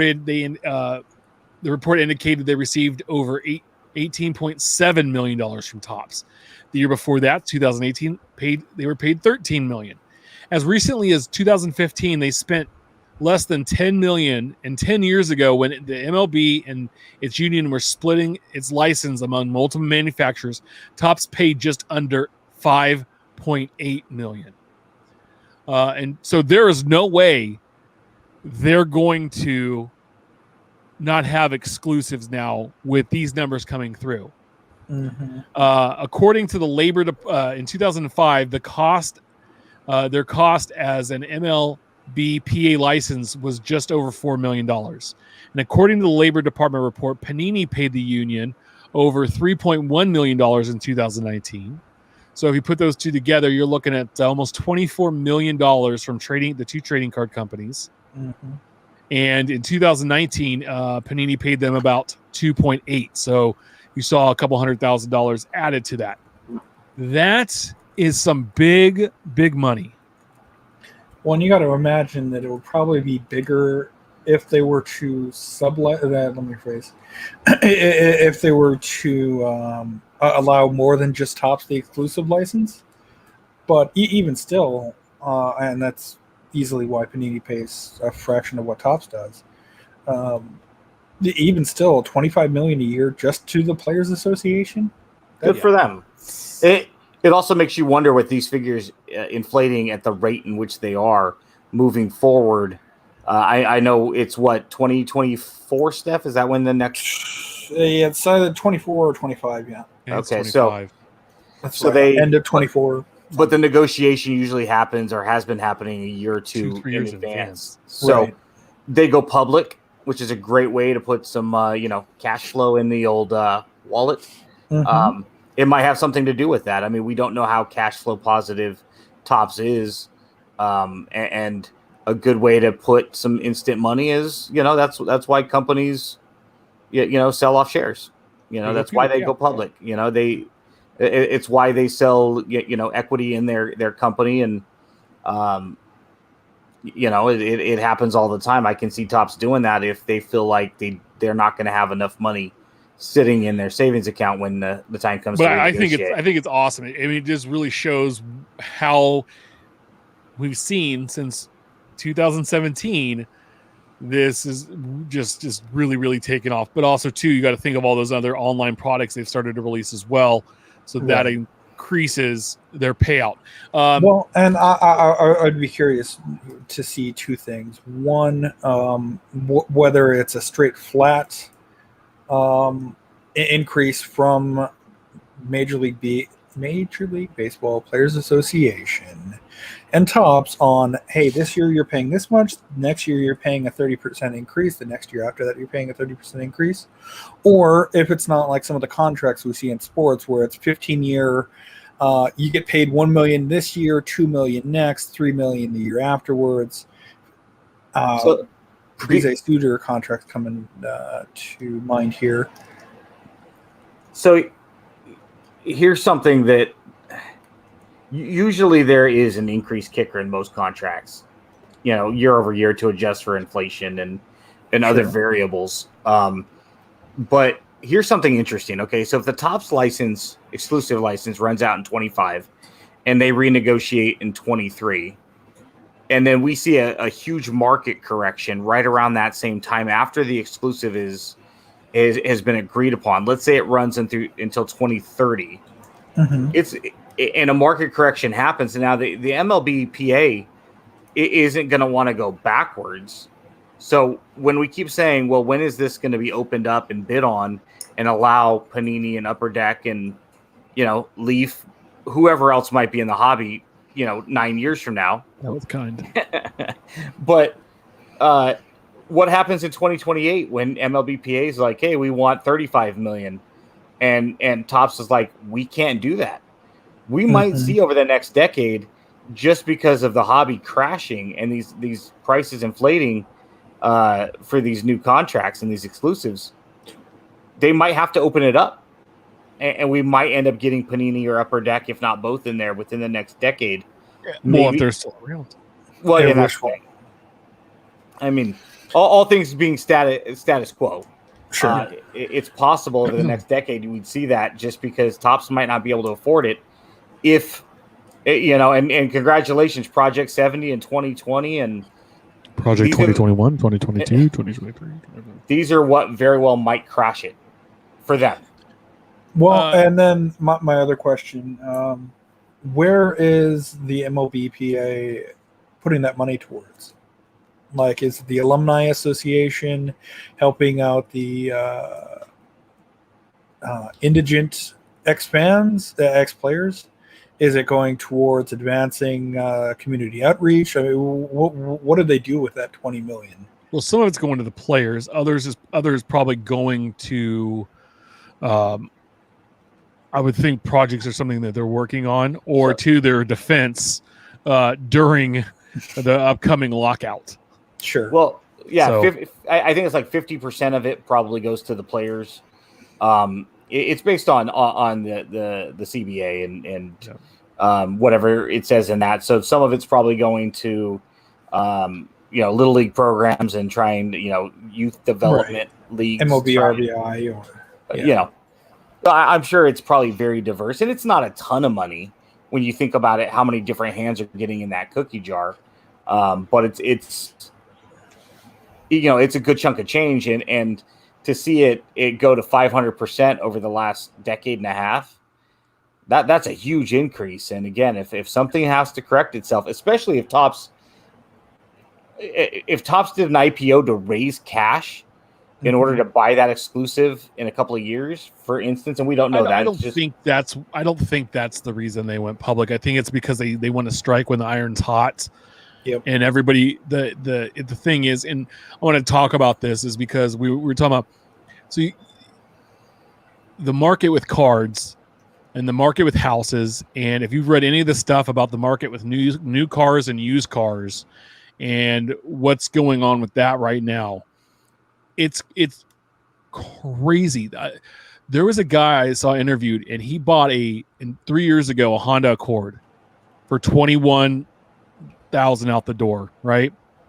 He sold it to Hyundai for $18,000 and put that towards buying a new car from them. Mhm. He's like, I lowered my payment. I got a newer car, a little fancier car, whatever. He looked a couple of days later, they had relisted his car on the website for $22,000.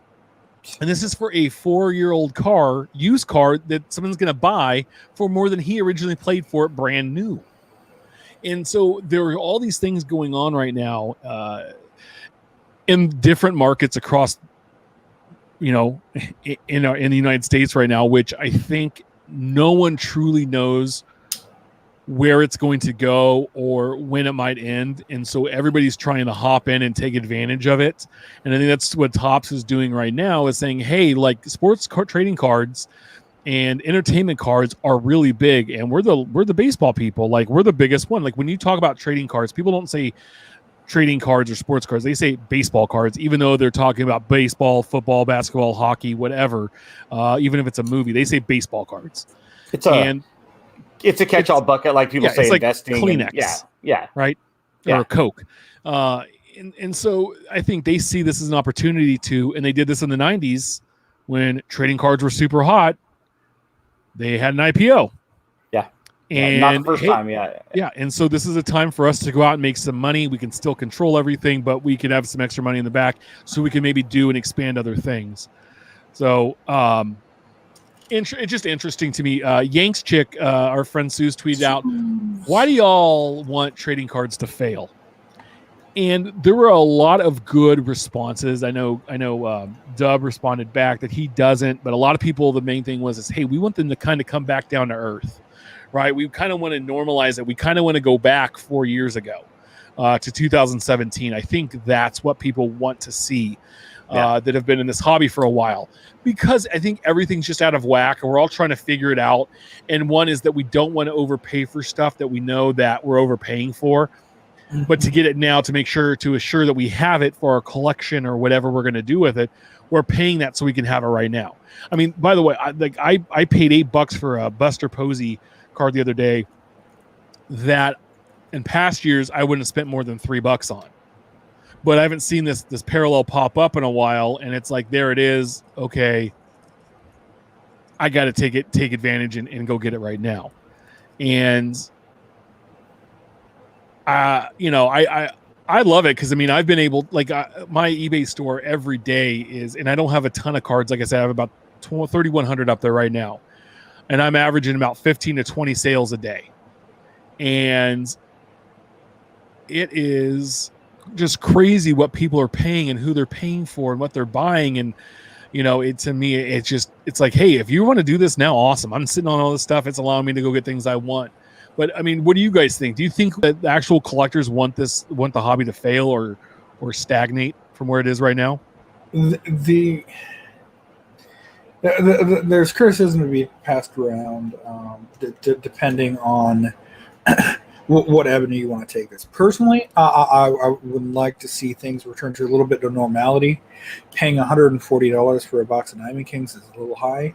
Paying over $120 for a box of Allen and Ginter is a little bit high. But that's the way things are now.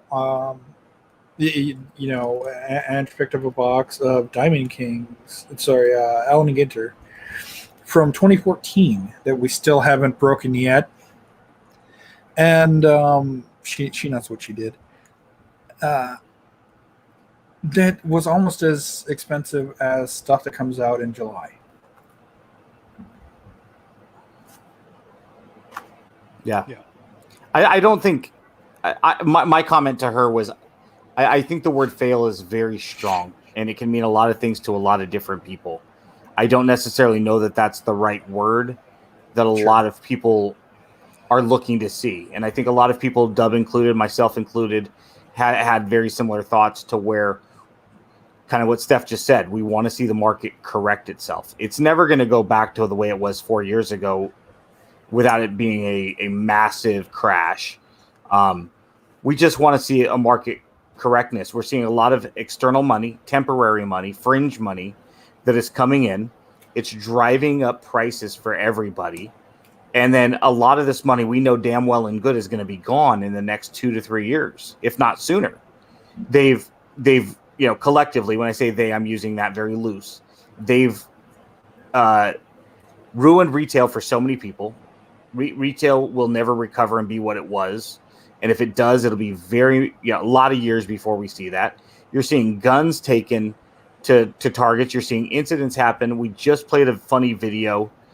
Not the first video, and it probably won't be the last. Not going to be the last. Not going to be the last to surface.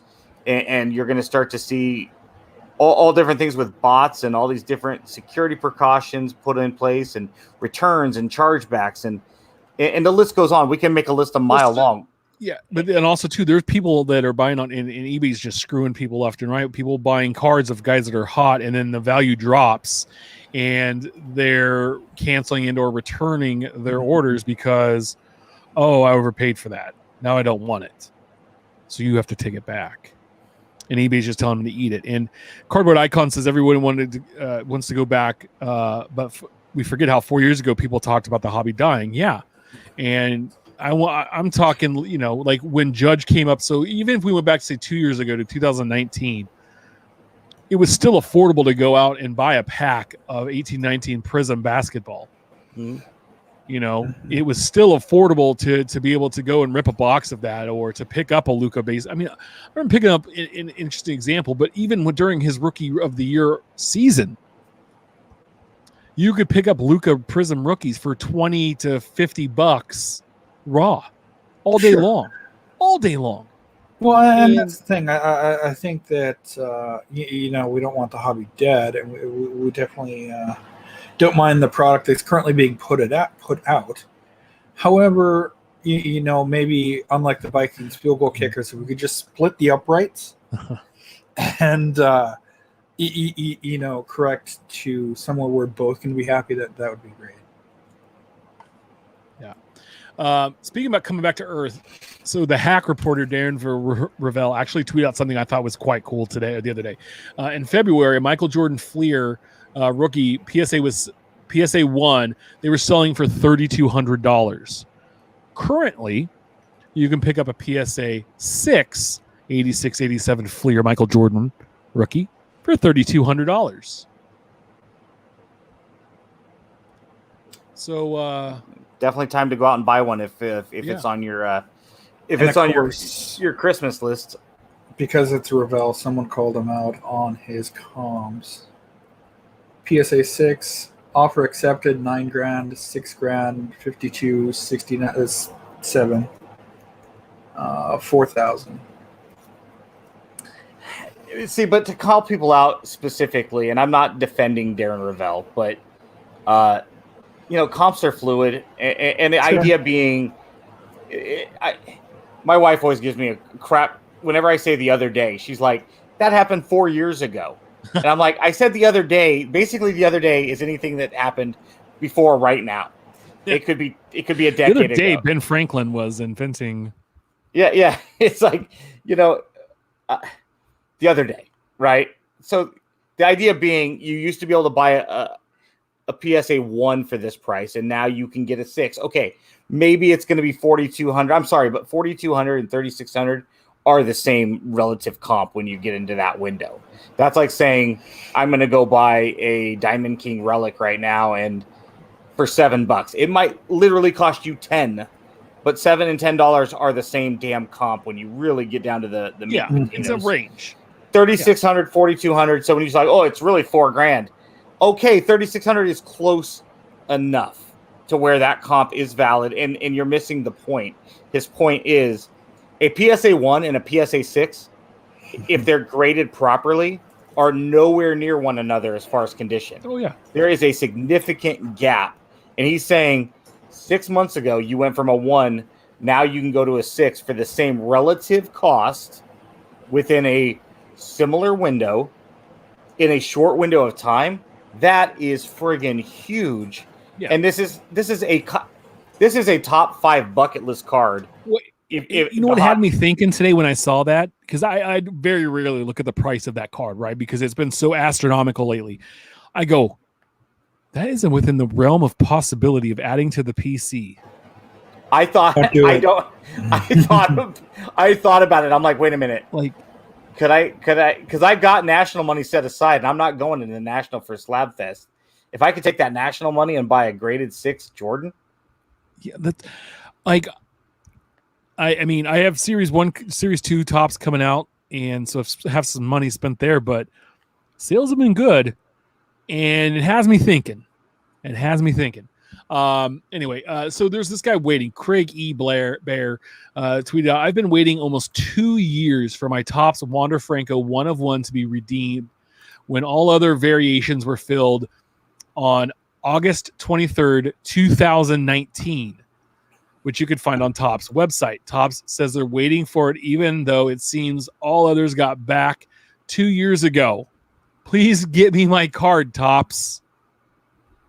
Wouldn't it be great right now, because Wander's about to debut, because they did trade away. Oh God, his name just fell out of my head. Willy Adames. Willy Adames to the Brewers, who just keep adding like young middle infielders, because they have Keston Hiura, Adames, Urias. Very interesting. But yeah, so it's a Sterling die cut autograph, superfractor parallel of Wander. Auto parallel. Yeah. An autograph superfractor that's die cut. And all of the other ones have been redeemed and sent out. That have been redeemed have been sent out. So where is it? Is it sitting in a box? Yeah. Was it never produced? Was it sent to expires in 2 months? Was it? So was it sent to the wrong person? As long as he put it in, though. Yeah, he's good. Did someone take it home? Did Wander keep it? Is it sitting in a box with the Evan Longoria? Mm-hmm. Yeah, there you go. So yeah, and Patel Parrot 12 says his out of 5 Bowman are going for $200,000. Yeah, Rich, I do think that's what the rumor is, that he's getting called up in the next couple of weeks, and that's why the Dame's trade went down now. So. Yeah, so if you're familiar with the Super 2 rule in place, they've got to wait until mid-June. It's probably around the 15th of June, and you know that there's some Chris Bryant-esque shenanigans going on if Wander Franco makes his major league debut on June 17th. Yeah. Most likely 2 days. No, totally not. Most likely you're looking at post June 20th, and the reason is so it's not so obvious. Oh, Vladimir Guerrero needs to spend 30 days in AAA to work on his defense. So it'll be a Super 2 thing, but also because that's not a static date, it's a fluid date. It does move around. I bet they wait an extra week. It's usually around the 15th of June. They'll probably wait until the 20s. Wait until someone tweaks a hamstring. So you'll see like the 22nd, because they also called up another kid too, I believe, to replace Adames on the roster right now, which makes it look like, oh, we're going to give him a shot. And that buys Franco another month in the minors. But the bottom line is, if none of them have been redeemed, then none of them have been redeemed. Cool. You don't have a leg to stand on. But if all of them, except for the one of one, there's something very questionable. Have been sent out, right? That have said, hey, we have these cards. They're 2 years ago. Well, yeah. you think that they would fulfill the number to ones, number to threes, number to fives first over just the however many they printed. Yeah. So Dave Kingman, I love this. So Chris Vitale tweets out that Dave Kingman, the MLB has become Dave Kingman. Real quick, I just want to hit this really fast. If Steph can pull up the infographic that was put out, it's hilarious because everybody, if you guys don't know who Dave Kingman is, he was a giant rookie back in the mid 70s. He played through the 80s, and he was known for just smashing home runs and striking out. His career average was 236. The current major league batting average is 237. So he was always like, oh yeah, Kingman's not a Hall of Famer. He played from 71 to 86. 142 career homers. How many? 442. Yeah, 442 home runs. The man could hit a home run. He could strike out. 1,800 strikeouts. He struck out 24.4% of the time. MLB is right now is on average, they're striking out 24.1. Their walk percentage is 8.9. His was 8.2. And the true three outcomes percentage for Kingman was 38%. Almost 39%. Was what that is a home run, a walk, or a strikeout. MLB is right now at 36%. And actually, they're off. BBRF has his strikeout rate as 24.4, which is. Yeah, he's 24. I read it wrong. Sorry. That's me. But I'm just saying, everybody shit on Kingman for so long, and the fact is that all of Major League Baseball is basically worse than Dave Kingman. But is he better than Harold Baines? Yeah. I would take Kingman over Baines any day. Hell, I'd take Ron Karkovice over Baines just because. Just for hatred. I saw him in a minor league game, Birmingham Barons. Oh, yeah, and so Rich Frank says Kingman was a so-so player. He was, but if he was a so-so player, then that means everybody in Major League Baseball is a so-so player currently because everybody's just trying to hit a home run or strike out, and they don't care. It's, anyway. There was an interesting comment. I had tweeted out the other day that 2 years ago, if you were an A's fan and you could sign one of your three stars, being Matt Chapman, Matt Olson, and Ramon Laureano, 2 years ago, Chapman all day, every day. And I would challenge an A's fan to say otherwise. I mean, I'm sure you'd get, if you did like a poll, it'd be like 88% Chapman and some here and some there for the other two. Right now, I'd sign Laureano and then Olson as a close second, and Chapman would be a distant third.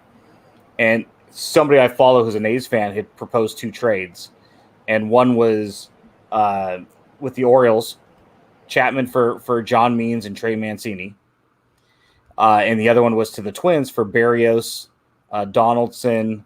I forget which. There's a reliever and a minor leaguer. And I'm like, that trade could never happen unless the Twins literally ate 100% of Donaldson's contract. The A's wouldn't absorb that. But one of the comments in that said, we we as in the Oakland A's had presented Chapman with a contract extension, or tried to, initiate Boris on an Acuna Albies type, pre-arbitration contract with Chapman, and he said no, because it would be well over $100 million. And somebody had responded, man, did we save ourselves, or we dodged a bullet with that contract. And I'm like, wow, how the mighty have fallen. Right now, Chapman is still the best defender in the game of baseball at third base, but his offense right now he's super hard to watch at the plate. But guys have bad year. I'm telling you, guys have look. Everybody in the chat's talking about how Vlad Jr. is the MVP. But okay, he remember how bad he was last year, and in 2019, like everybody was all about collecting Vlad. Last year, everybody hated him. You could pick Vlad up all day for less than $5 for rookie cards, all day long. And look at what his stuff's doing now, because he's hitting home runs and he's producing offensively. His last 3 years are Goldilocks and the Three Bears, right? Too hot, too cold, just right. 2 years ago, he was overrated. Last year, he was maybe underrated, and this year, just right.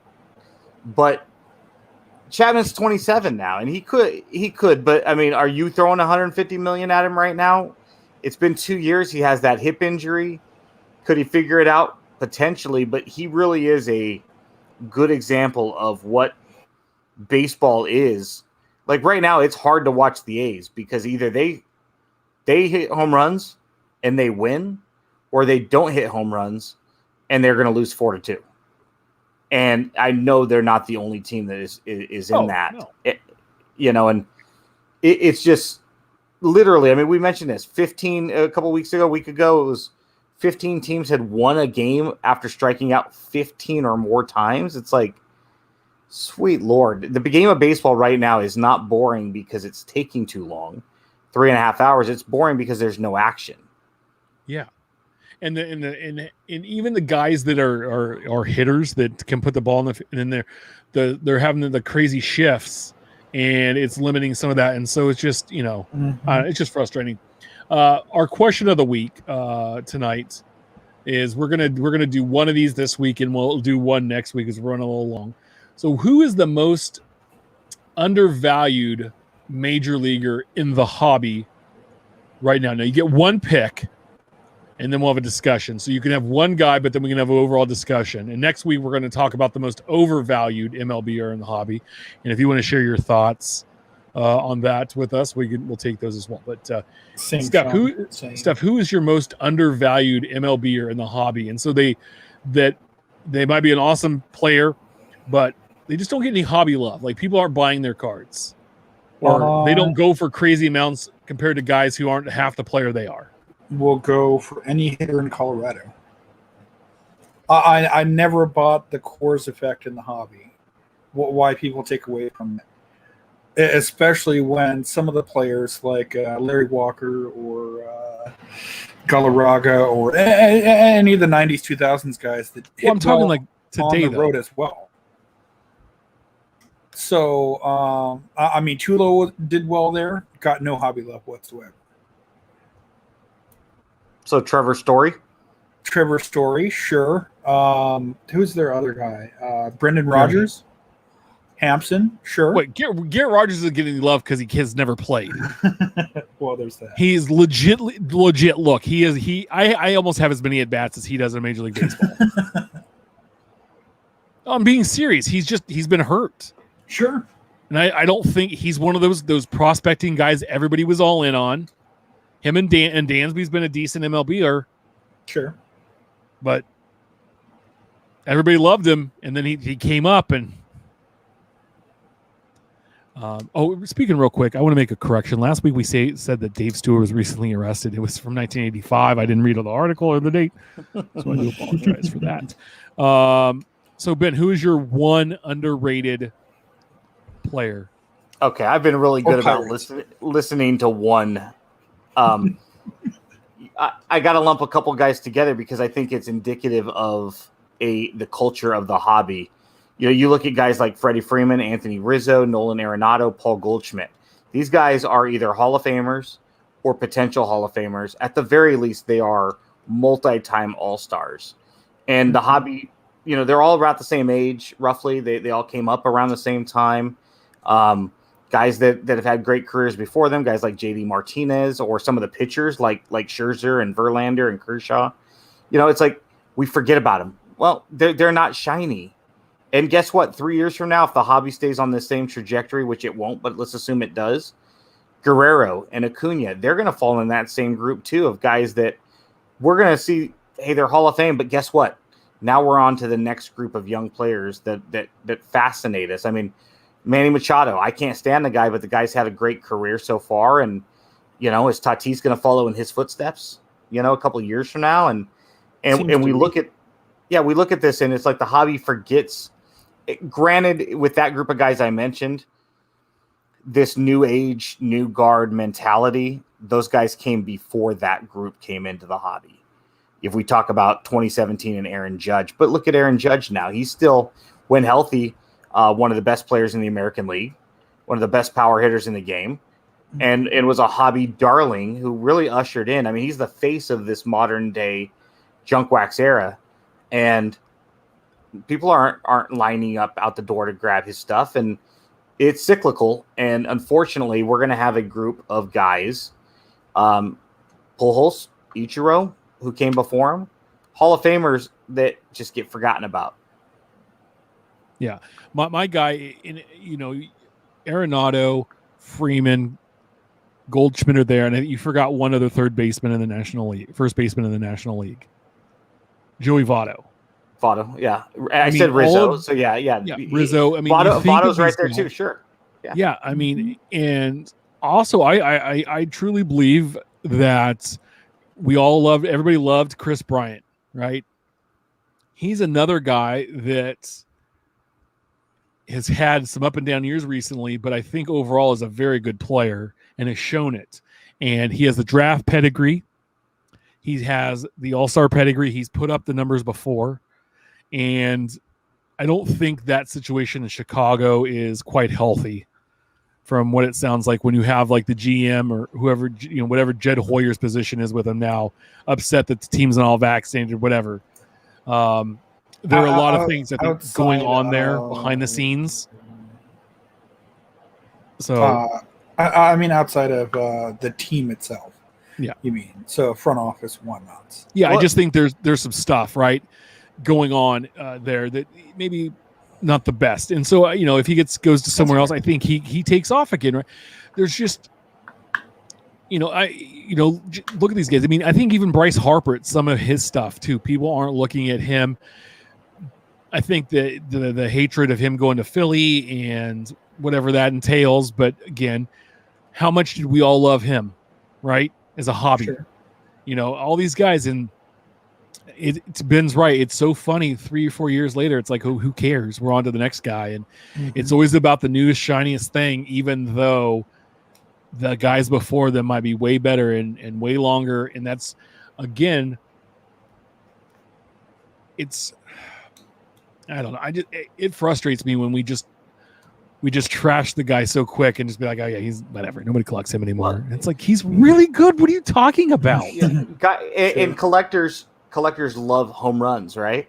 So why aren't collectors salivating over guys like Joey Gallo or Matt Olson and some of these other guys who are home run hitters? What's wrong with them? Jorge Soler, right? Like, yeah. Didn't he lead the set a record with the Royals in 2019? 45 home runs in 19. Yeah, most in franchise history. And didn't he lead the league as well that year? And it just amazes me who the hobby latches onto and who they forget about. And you're going to look back and, we're looking back right now. You're going to look back and go, man, did we have some talent in the infield? But how many of them are represented, or let me rephrase, how many of them are going to be remembered as some of the greats of the game, and how many of them are going to be remembered as the Travis Hafners, Austin Kearns of the game? Well, I mean, okay, I'm just going to, right now, like, I don't think that Votto, Goldschmidt, Arenado, or Freddie Freeman are Travis Hafner No, Or no, even no, a Nelson, no. even a Nelson Cruz, right? I- Nelson I'm Cruz is speaking more towards the Hafner homers of this or- era. Yeah, okay. Nelson Cruz is this era's Adam Dunn. Yeah, that's the other one I was trying to think of. Yeah, Well, and you know, I mean, I would say Matt Olson Richie is Sexton. probably Matt Olson is Adam Dunn, low average, a lot of home runs with a glove. yeah. And you know, the funny thing is Adam Dunn was a high school quarterback recruit to Texas at 6'7", and good God. Real quick, let's not confuse Dunn and Kearns and these guys with, you know, Hafner with Goldschmidt and No, Rizzo no, definitely and not. Arenado. I mean, these guys are bona fide Hall of Fame. Hall of Fame or potential. really, really Potential. close. Really, really close. They kind of keep Yeah. on the trajectory they're on. I'm just saying, there's a lot of guys, and I think what we look back is, if you look at 2008 update a few years ago, I mean, Kershaw really led that. That was a really inexpensive set to pick up. I want to say I picked that set up for less than $60. And the Scherzer card in there, like Kershaw was like leading the way. Everybody kind of forgot about good old Max, right? Mhm. And then that, if you look now, that's a darn costly card to pick up, you know, on its own. And you know, the thing is, I don't know. And then you have guys like right now, like Adolis Garcia for the Rangers, Yeah. and he's leading the major leagues in home runs or whatever. But he's 28. The Cardinals gave up on him. He ends up with the Rangers, and I'm selling his cards like left and right. But he's, again, I think he's a flash in the pan type guy. Maybe he's you know, being a Ranger, maybe he's a Pete Incaviglia style where he hit a bunch of home runs for a couple years and then. Remember, I mean, back in the early mid '80s, Pete Incaviglia was the man. He's gone. He's off. Guys, we've hit the 2-hour mark tonight. I don't want to keep everybody up, but yes, we will be back next week with the most overvalued major leaguer in the hobby. We could probably put in some minor leaguers in there too. Pretty much any you know, first Bowman guys you can think of. Mhm. So, any final thoughts before we head out tonight? No, I hope to see you guys at a show at some point. And everyone stay safe, stay well, and I'm going to bed. Yep. Been anything before we leave tonight, buddy? No, hey, if you have positive stuff, let's try to make the Twitter timelines a little more positive. You And know, in the upcoming days. Why not? Let's try it one day, a couple hours at least. Hey, try. Yeah, and just collect, have fun out there. And if you want a free hobby resource, we're all here. Remember, we're live every Wednesday, 8 p.m. Pacific 10 Central. on YouTube. Make sure to subscribe and review our show on all platforms. We love that. Follow us on Twitter about the cards. Follow Ben at Our Trading Cards. Follow Stuff at Junkwax Twins. Follow me at Big Chef 79. Please share your hobby stories. Great pool. Send your questions our way. Keep collecting. We'll see you all next week.